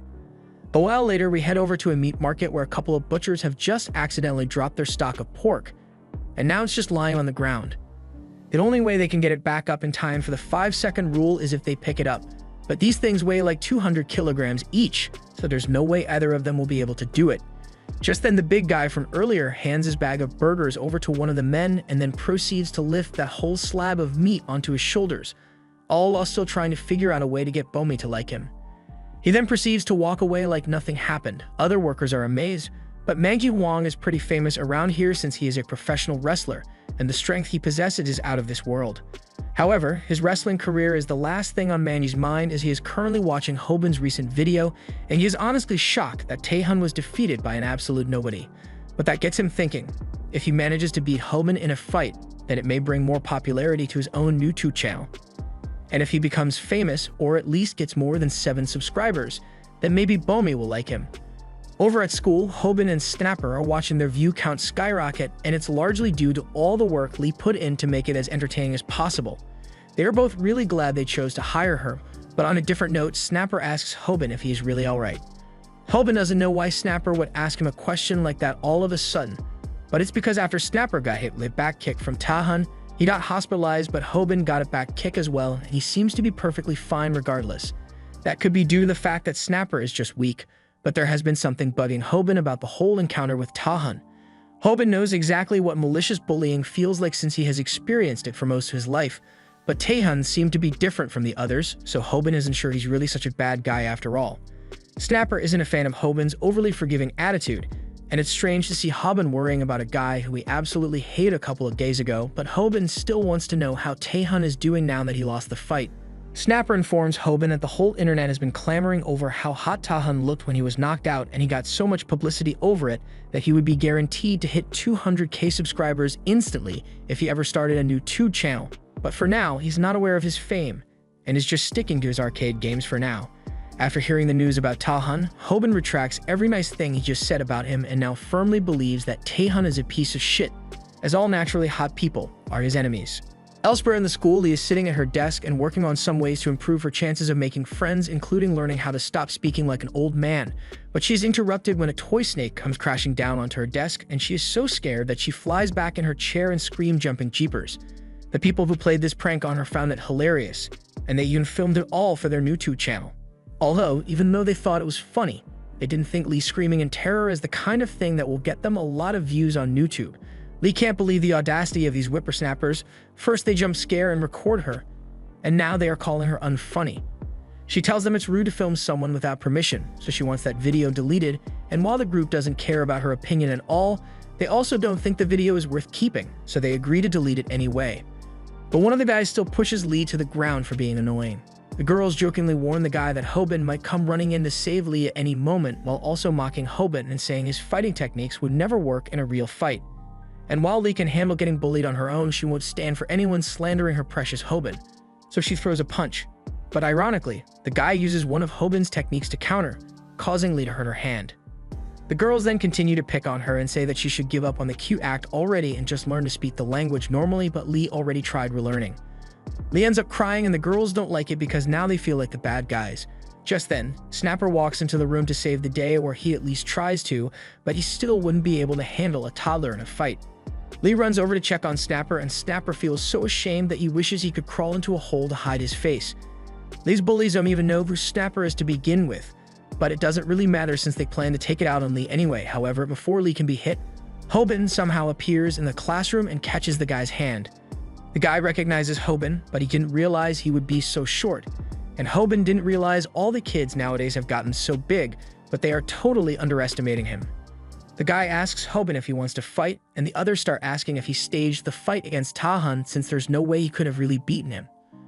Hobin is getting annoyed that they would claim his videos are staged after all the hard work he did to win, but compared to Tahan, these guys are nothing, so Hobin could probably beat them up if he really wanted to. He tries to act intimidating and threaten them the same way Tahan does. But when he menacingly asks them for 100 yen, they just give it to him and start laughing. That kind of threat only works when you've got the guts to beat someone up over money, so the guy is about to throw a punch at Hobin. Hobin gets ready for a fight that he'll probably win, but before things can get started, the guy realizes that Munsong is standing behind Hobin, and the guy feels way more threatened now, so he backs off. A while later, the three are sitting outside and Hobin is talking about how he wishes he had just asked Munsong to tag along from the start since it would have saved him a lot of trouble. Munsong beat up Paco the last time he caught him bullying Hobin, but he left the juniors alone after they backed off, although Lee is glad that it didn't end up turning into a brawl. Snapper then asks Lee if she's alright after what just happened, but more than anything, she's just annoyed that those guys keep bullying people and pretending to be cool. By the way, Snapper heard something about those guys having a YouTube channel as well, so he asks what kind of content they usually make. Lee informs him that those guys call themselves the Comedy Crew and go around messing with people while saying it's just a prank, bro. And what makes it frustrating is that they are actually pretty popular despite their shitty attitudes. On that note, Snapper gets up and starts yelling at Hobin for not doing anything to defend Lee's honor. Hobin counters, saying that Snapper did even worse than him. Meanwhile, Lee is still angry over those guys mocking the techniques that Hobin learned to use. Back to Hobin, and Snapper's argument has gotten pretty heated, and Hobin says he was annoyed at those kids as well because they hurt Lee, but mostly because they made fun of his fighting techniques. Hobin then goes over to Lee and apologizes for not being able to help much back there, but he promises to teach her how to defend herself the next chance he gets. And for how she's looking at Hobin, Lee has definitely been rizzed up. Later that night, Hobin is sleeping in his room and having a dream about the encounter he had with Munsong today. After Munsong saved him from having to fight his juniors, Hobin was really grateful to him. But Munsong has something serious to tell Hobin, so he bluntly says that Hobin needs to give Bomi a call. He knows Hobin feels ashamed of himself, so it is hard for him to face her, but Bowman also doesn't deserve to get ghosted like this. Hobin agrees to call her, but it's easier said than done since he doesn't know how he'll talk to her after she saw him in such a disgraceful state. Meanwhile, Lee is also in her room, and she's absolutely head over heels for Hobin after what happened today. She can't hold her excitement in and immediately texts Hobin just to hear from him. Hobin has no idea she's in love with him though, so he just responds like he normally would. However, Lee has plans to make sure Hobin knows exactly how she feels. The next day, Bomi is back at work again and Hwang is there again, but at least he's got eyes this time, so he's not a anime protagonist. Although he's still very creepy, so Bomi is worried about what might happen when she gets off work later tonight. While she's still thinking to herself, she hears a familiar voice speak to her from across the counter, so she looks up and finds Hobin standing there. Hobin tries to play things cool by talking to Bomi, but she's clearly mad at him. Hobin can understand why she would be angry at him since he did avoid her for 2 whole months, so maybe he's being too selfish by contacting her after all this time. He thinks it would be best if he just leaves before he ends up causing a scene, but as he is walking away, Bomi notices that Hobin wrote a bunch of notes on his hand about what to say when he meets her, and she finds it really funny, so she laughs a little. But then she remembers that she's supposed to be mad at Hobin, so she tries to play it off. However, Hobin already saw her laugh, so he knows for sure that she doesn't really hate him. Bomi tries acting like she's still angry and tells Hobin to leave because she's really busy, but there's literally no one else ordering, so Hobin seizes the opportunity to ask Bomi how she's been doing lately. Hobin's tactics work since Bomi is no longer trying to get rid of him, but now she asks him about the editor he hired, and even though she's smiling, Hobin is terrified by her expression. He does his best to explain everything, so he tells her everything about Lee, but then Bomi asks him if he thinks Lee is cute. Everyone knows this is a trap. Hobin hesitates to answer, but then things get a lot more complicated for him as Lee shows up looking for Hobin and she overheard the question. So she directly asks him if he thinks she is cute. Since Lee asked him the question, Hobin is easily able to tell her that she's cute, but Lee wasn't ready to hear that from him, so she gets a little flustered. She texted him earlier to ask where he was, so Hobin asks if she came all the way here just to see him. She makes up an excuse about wanting his opinion on a song she wrote, but then she throws a punch at Hobin, which he counters with his forehead. Now that Bomi has seen Lee in person, she can see that it's an undeniable fact that Lee is cute, but in a surprising turn of events, Lee isn't here to try and steal Hobin from Bomi. She's actually here to help Hobin reconcile with her.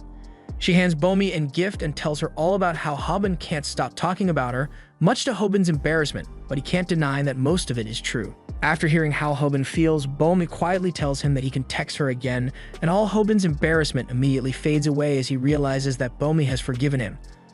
Although Bomi is still trying to act like she doesn't care. Seeing this, Lee decides to leave and uses a fake toe injury as an excuse so that Hobin won't question it. But as she walked home that night, even though she knows Hobin is in love with Bomi, she can't help but get flustered again when she remembers how Hobin called her cute. The next day, Bomi is walking down the street, and she's way happier than before since she has been texting Hobin all night, but then her good mood is ruined when she gets startled by a fake snake in her bag. Bomi stumbles back and falls over into the street, and the bullies from earlier who call themselves the comedy crew pop out of nowhere to tell her it's just a prank, bro.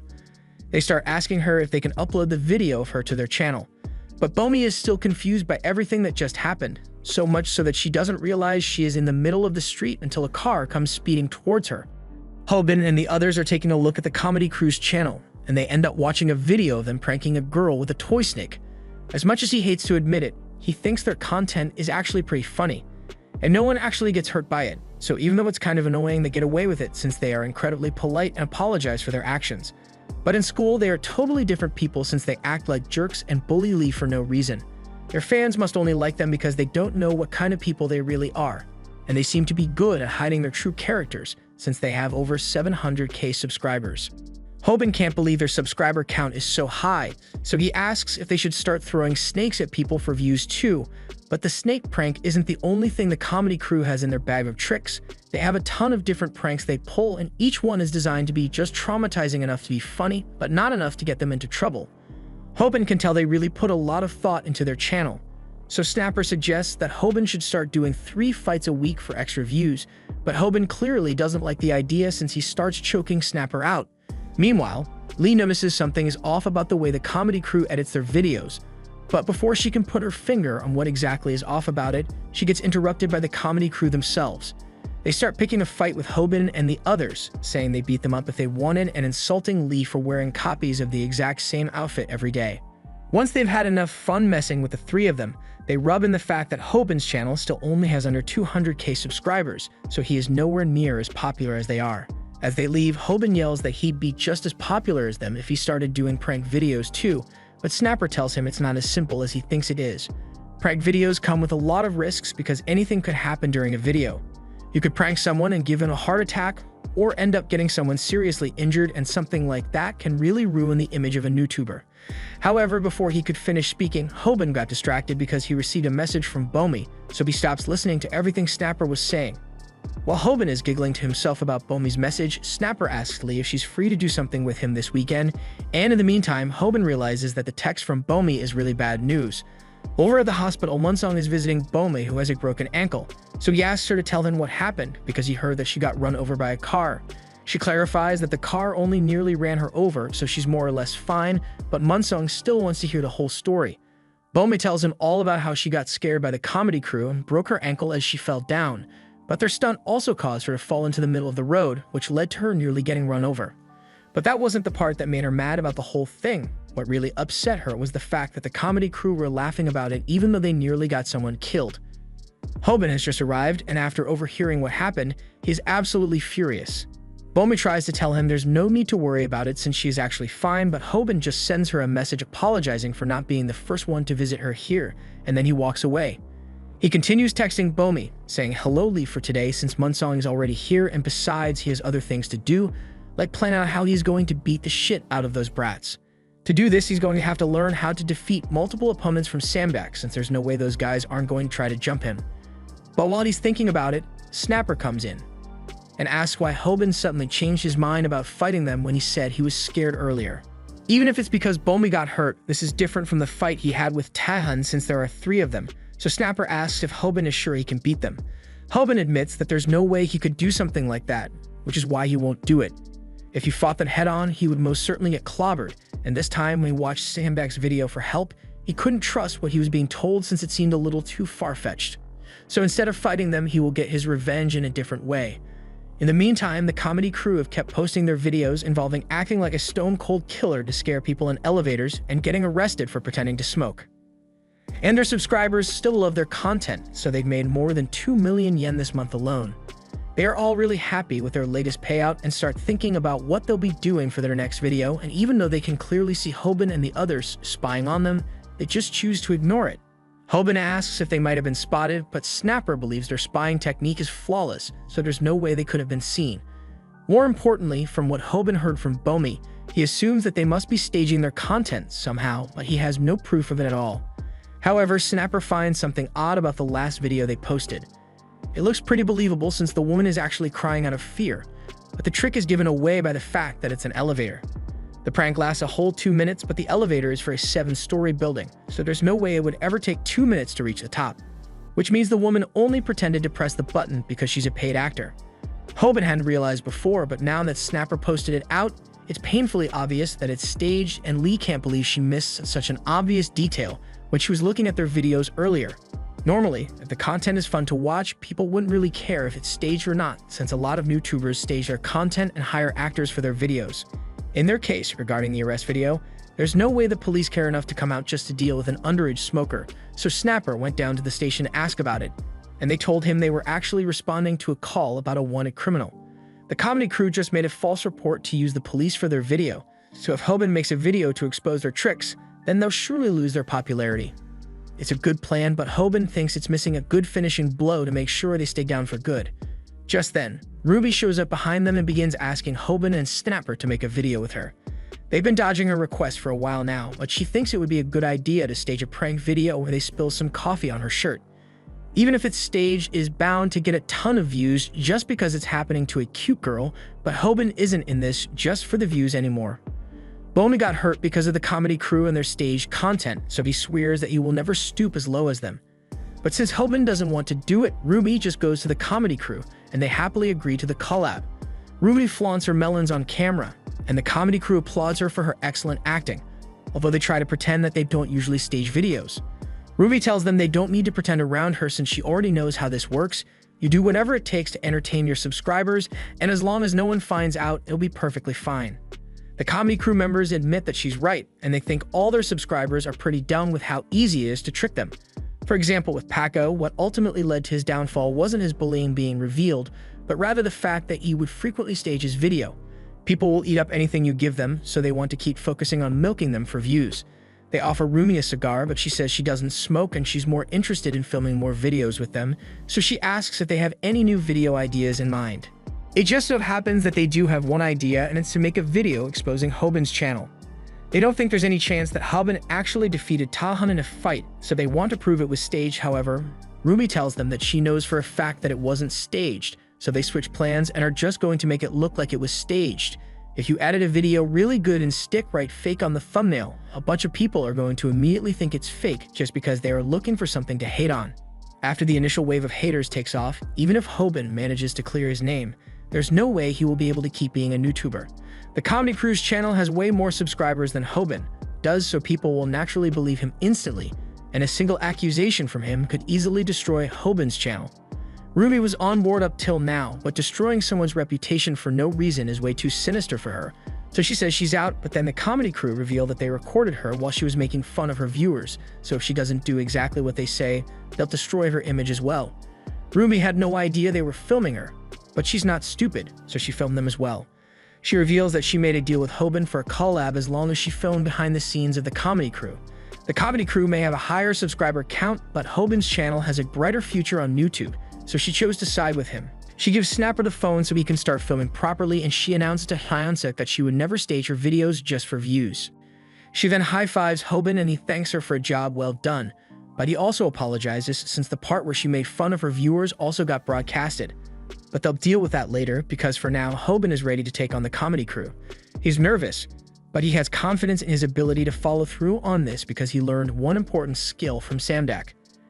In a fight against multiple opponents, Samdak plainly told him that there's no way he's going to win, that's it. However, even if you can't win in a fight, that doesn't mean you can't win in other ways. In other words, Samdak tells Hoban to bluff his way to victory by making himself look as intimidating as possible. And it looks like it's working too, since the comedy crew are terrified of how menacingly Hoban looks now. He even seems like he is bigger than before for some reason. All he's got to do now is keep the bluff going until they leave, but just as they are about to run away in fear, Hoban trips on a sewer grate, and his platform shoes fall off, so they now know he was just acting tough and his bluff has failed. Once the jig is up, Hoban starts running like his life depends on it. He got overly excited and lost his cool, so for the first time he is fighting without any prior guidance from Samdak, but that doesn't mean he doesn't know how to handle himself as he turns around to block a punch with his forehead before delivering a calf kick to a member of the comedy crew. He is impressed with how much he has grown as a fighter, but at the same time, the comedy crew seem to be perfectly fine despite getting kicked, so Hoban is starting to doubt whether he actually did any damage. Munsong is watching the live stream and he thinks the fight is already over since Hoban managed to land his kicks. A couple of his training buddies don't think a few kicks are going to make much of a difference in a 3 versus 1, but Munsong corrects them by saying Hoban practiced that kick 10,000 times in 1 month. A feat that would be difficult even for a professional, so any normal who gets hit with one of those isn't going to be able to move at all afterwards. Munsong is right, as the other 2 members of the comedy crew are unable to move their legs at all after getting kicked by Hoban. But Munsong finds it strange that Hyansuk isn't moving even though he hasn't been kicked yet. So the MMA champion, who just so happened to be training right next to him, offered to explain what's going on. To put it in simple terms, Hyansuk is being a bitch now that he knows Hoban is actually capable of beating them up. He and the others are now trying to bluff their way out of this fight, but Hoban is loving the adrenaline rush he just got, so he can't wait to beat them up. However, all of a sudden, Lee yells for everyone to stop fighting since she is holding one of the comedy crew's girls hostage. The comedy crew wastes no time and back out of the fight under the pretense of wanting to protect their friend, but they just didn't want to get beat up in 4K. They are definitely going to think twice about messing with Hoban next time, but right now, Hoban is having an existential crisis because for a second there, he was having a lot of fun fighting and he doesn't know what to make of this new development. But that aside, the stream officially ends and Hoban's video gets over 2 million views in a single week. In other news, the comedy crew attempted to apologize to their viewers for what they did, but the backlash was so severe that they ended up closing their channel altogether. Now they avoid Lee as much as possible, and it seemed like everything had gone back to normal, but on one dark night, while Balmy was walking home, she felt like someone was stalking her from the shadows. She had been texting Hoban as she walked, and Hoban doesn't think it's safe for her to be out by herself if she thinks she is being stalked. So he offers to come out and walk her home. She tells Hoban there's no need for him to worry, but she finds it reassuring that he is looking out for her. But since she was looking at her phone, she failed to see the guy standing right in front of her, and after bumping into him, she's horrified to discover that it is Manji Huang.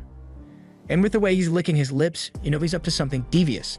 He leans in close to Balmy and tells her there's no one else here, but thankfully, before he could lay a hand on her, Munsong comes to her rescue. Manji tries to use his size to scare Munsong away, but Munsong begins squeezing his pecs because you never let them know your next move. He keeps doing this for a good minute, and Manji doesn't even try to stop him either. Munsong is a rising star in the world of MMA, yet even though he is able to get Manji in an armbar, almost immediately, the sheer strength Manji possesses is enough to lift Munsong over his head with one arm. He was about to slam Munsong to the ground, but at the last second, Munsong escapes and lands back on his feet. He finds it exciting to fight a guy as strong as Manji, so he's going to start taking this a little more seriously.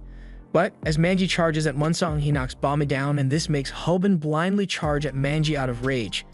He had been close by when Balmy first texted him, so as soon as he saw Manji push Balmy over, all sense of reason left his body and he immediately began charging. However, since Manji was able to pick Munsong up fairly easily, he does the exact same thing with Hoban and slams his head straight into the ground. Manji is a practitioner of the Korean martial art of wrestling, and it revolves around grabbing your opponent by the belt and trying to knock them over in a contest of strength. Manji was able to become champion of this sport while he was only 17, and there's only one thing he loves more than wrestling, and it's girls. But girls don't like him since his idea of romance is chasing them down out of nowhere. On one occasion, when a group of guys confronted him for assaulting a girl, he beat them up solely because he has negative re's and he is jealous of other men. So by all accounts, he's just a really strong loser. Some time has passed since Hoban got body slammed, so Snapper tries to convince him that there's nothing to be ashamed of in losing to a wrestling champion. He then tries to get Hoban to step out of the broom closet, but Hoban is still mentally scared from getting his ass beat in front of Bomi again. Snapper tells him to quit whining since Bomi obviously likes him and isn't going to care that he got beaten, and besides, it's not like he could fight Manji like he did with Paco. After dealing with Tahan, Hoban's fear threshold was greatly raised, which is why he didn't have much trouble dealing with a comedy crew. However, facing Manji was a whole new level of fear, unlike anything Hoban had felt before. Hoban doesn't think he can handle Manji, but Snapper thinks it is perfectly fine to know when you are in over your head in a fight.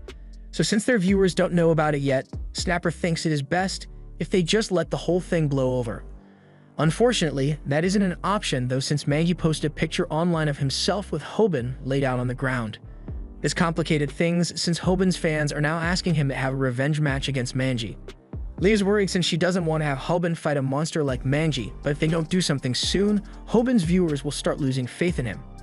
Hoban starts considering a rematch with Manji, but Snapper tells him he isn't going to allow him to do something so stupid. If he wants to continue being a new tuber, then he needs to be alive, but if he fights Manji again, he may actually end up dying. Hoban thinks Snapper is right, but he can't help but feel dissatisfied with this whole situation. Snapper proceeds to perform damage control for Hoban's reputation by holding a live stream to explain everything, so after introducing himself, he lets the viewers know that the fight with Manji wasn't planned at all. Thanks to that, public opinion of Hoban returned to normal, but Hoban still felt dissatisfied with how things played out.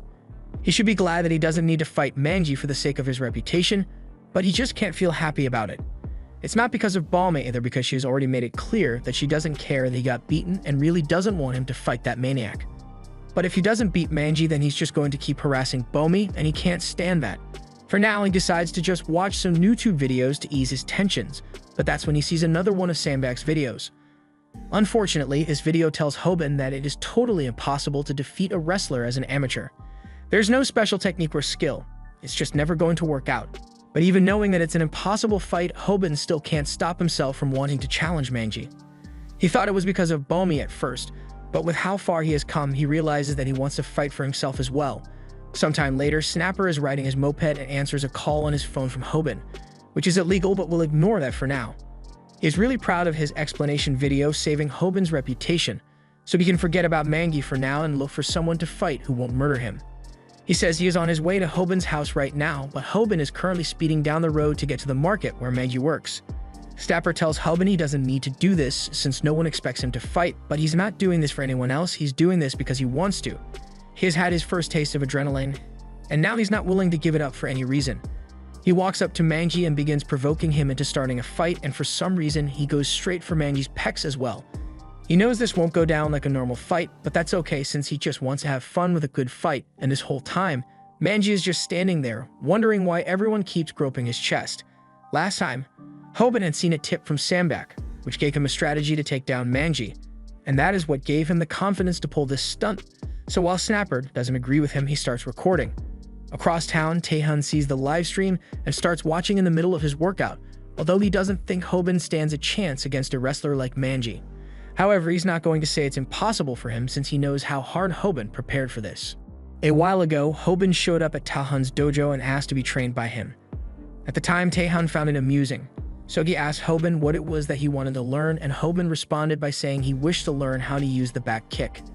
Taehan thinks it's fine if Hoban wants to learn how to do a back kick, but he still has a grudge against him.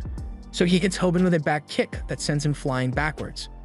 Hoban had thought this would happen, which is why he strapped a backpack full of books to his chest, but the kick still hurt like hell regardless. Taehan believes this must all be some trick for Hoban's YouTube channel, so he starts calling for Snapper to come out of wherever he's hiding. However, Hoban tells him that he's not here because he wants to make a YouTube video, and Snapper isn't here to record either. Hoban came here alone because he seriously wants to learn the back kick, so Taehan asks why he would go so far just to learn a single move. Hoban responds by saying it's because he believes Taekwondo is the strongest martial art. Of all the beatings he has taken, Taehan's kicks definitely hurt the most, so Hoban wants to learn how to produce such devastating attacks as well. Snapper can't believe Hoban is really doing this, but there's a chance he has a plan ready to handle Manji, just like all the other times he had to fight a strong opponent. As the fight starts, Hoban goes after Manji with a calf kick, and while the kick manages to connect perfectly, Manji just stands there like nothing happened. It was at this moment that Hoban started regretting his decision to go through with the fight, as none of his calf kicks have any effect on Manji. Manji is a wrestler, and as such he has trained his body to be able to remain standing no matter what in a fight, so to him, Hoban's calf kicks mean nothing. Sandbag's genuine advice was for Hoban to run away if he ever found himself in a fight with a Surum wrestler, so Hoban now takes that advice and starts running away backwards. He thought fighting was fun, but that only applies when you are evenly matched with your opponent, but right now, Hoban is just fighting for his survival. Manji is impressed by how fast Hoban can run even though he's going backwards, and Snapper begins telling the viewers that this is all part of Hoban's master plan, since by running backwards, he can flee while also keeping an eye on his opponent. He reminds everyone of Hoban's hit and run tactic from earlier, so even if Manji is resistant to calf kicks, his legs will eventually give out if he gets hit enough times. However, Snapper was horribly wrong, since even at his size, Manji may be many things, but he is not slow. Siren wrestlers literally train by running 130 kilometers in the sand every day, so Hoban has no chance of outrunning Manji. However, Hoban was already aware of this, and he had a countermeasure ready, so he punches Manji in the face. This should have done a lot of damage to him since he was running at full speed, but Manji just grabs Hoban by the arms and lifts him up. And if he can grab both of Hoban's wrists and lift him straight up like that, there's no doubt about it, Hoban is cooked. He can't believe how strong and durable Manji actually is, so there's no way an unskilled beginner would ever be able to beat him. However, Hoban is no longer unskilled as he breaks free of Manji's grip and attempts to lock in a chokehold on him. However, as Hoban attempts to lock the choke in, he realizes Manji has a thick-ass neck, so there's no way he'll be able to wrap his hands around it. The calf kicks failed, his overhand punch did no damage, and now he can't use his chokehold, so Hoban is starting to worry that there may actually be no way for him to beat Manji.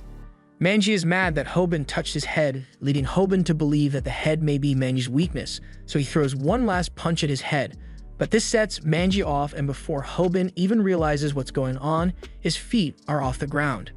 By all logic, Hoban should have just broken every rib in his body, but he is still alive and now realizes that there may really be no way for him to beat Manji. Snapper is already crying over Hoban's death and saying Hoban should have listened to him and avoided this fight. But then he looks up and sees that Manji has ripped out Hoban's spine protector. So if Hoban gets hit by one of Manji's slams now, he may actually die. Hoban looks like he's on his last legs, so Snapper begs him to back out of the fight already, for his own good, but as Manji charges at him again, Hoban gets into stance to intercept him. Against a grappler, a striker like him may be at a disadvantage, but that doesn't mean there are no ways to win, which is why Hoban went to Taehan to be trained in Taekwondo. Learning to run backwards was part of Hoban's training for this, so as Manji chases Hoban down again, Hoban turns around and performs a flawless back kick straight to his balls. The reason Taehan agreed to train Hoban goes back to a couple of years ago, when Taehan came back to the dojo and was enraged to find his trainer teaching him grade school math. A dojo is a place for learning to fight, not for trigonometry, so Taehan yells for the kids to either take this seriously or get out. Taehan's teacher tells him to calm down and tries to explain that with how popular MMA has become, no one wants to learn Taekwondo anymore, so it's hard to make a living as an instructor alone. Even with that being the case, he had a deal with Taehan that if he won his tournament, he would do his best to keep the dojo running, but while Taehan held up his end of the bargain, his coach is making excuses again. Everywhere he goes, people keep saying Taekwondo has no future because it is useless in a real fight, but he will prove them all wrong by showing the world as he overwhelms an MMA fighter. In the end, he wasn't able to win that fight, but he still believes Taekwondo is the strongest, which is why he agreed to teach Hoban. He joked that Hoban was so tiny that even at grade school practice, clothing looks big on him. He instructed Hoban to wear that whenever he was coming to the dojo, and Hoban is trying to keep a straight face, but he is absolutely terrified of being in the same room as Taehan. Under Taehan's instruction, the first thing Hoban had to do was to practice running backwards, but Hoban couldn't understand why he needed to do this. He asked Taehan for an explanation, but before that, Taehan told him that he needed to address him as master. Hoban couldn't believe the situation he was in because all he said was that he thinks Taekwondo is the strongest, and now Taehan is being much nicer to him than he was before. Taehan explains that the backwards running was a necessary part of the training, and all Hoban needs to do is to aim for his opponent's solar plexus. That's what Hoban intended to do anyway, but after the kick landed, he realizes that it didn't feel right, so he looks down and realizes that he has just eviscerated Manji's entire lineage in one kick. Even Snapper is disappointed in him, but a win is a win. Plus, this is a street fight anyway, so there are no rules against low blows in the first place. After a hit like that, Snapper is sure that Hoban should have the upper hand now. However, in spite of the nut shot, Manji still finds the strength to pick Hoban up again and prepare another front suplex. And this time, since Hoban doesn't have his spine protector, he may actually die from it. He knows he can't let himself hit the ground or it would be over for him, so he attempts to grab onto something nearby for support. However, when he grabs a fistful of Manji's hair, it comes off entirely. Hoban, Snapper, and his 30,000 viewers are all shocked. And now Hoban feels bad for Manji, so he and Snapper sit with him outside. Hoban offers Manji a drink and apologizes for his condition, telling Manji that a cure might be made someday. Manji had heard that girls like guys who do sports, so he worked hard and climbed to the top of his weight class. However, even with the title of champion, the only guys who got any girls were the ones who were middleweights. Everyone he tried to approach kept calling him fat and scary, so he was trying to get a girlfriend before he lost all his hair. He says this while munching on hair growth supplements, and Hoban realizes that there was a huge misunderstanding about Manji stalking Balmy. The only reason he fought Munsong that night was because he thought Munsong was stalking Balmy, and he didn't realize Balmy was creeped out by him. Hoban and Snapper understand that he meant no harm, but they advise him to think of a new way to approach girls so he doesn't scare them. However, Manji is adamant that the way he did things was right because his alpha male book says girls like a powerful man who will always watch them late at night to make sure they are safe. The person who wrote the book claims to have dated 10,000 girls before, so Manji spent a ton of money buying it. At this point, Hoban and Snapper are sure that Manji isn't a bad guy, although he may be slightly misguided. The only reason Manji even started a YouTube channel was so that he would get popular and find himself a girlfriend. So when Manji asks them if they think he will ever get a girlfriend, Hoban can relate to him and starts crying too. The three of them just sit there for a while and cry together. But eventually, Manji just comes to terms with the fact that no one will ever love him, so he's just going to quit YouTube and apologizes to Hoban for all the trouble he caused. However, before Manji leaves, Hoban calls out and shows him all the support he is receiving in the livestream chat. A bunch of people can relate to him, so Hoban says it's too early to give up on himself. Manji is touched to see so many people supporting him, so he breaks out in tears, and with that, Hoban officially ends the livestream. Once the stream is over, Munsong is satisfied with the conclusion, so he gets up to go back to his training. Balmy had also been slacking off to watch the livestream, but she feels a little better knowing that Hoban didn't get badly hurt and Manji wasn't trying to hurt her earlier. Taehan is also happy that Hoban was able to use Taekwondo in his fight, and it motivates him to continue training as well. Even Paco was watching, and he hates the fact that Hoban's videos are actually pretty good. As Lee is editing the videos, she is also touched by Manji's story, so she promises to edit the video to really well to make him look good. After Lee was done, their video hit 3 million views, and Snapper can practically hear the money being printed as Hoban's channel grows more popular, and it's all thanks to his direction.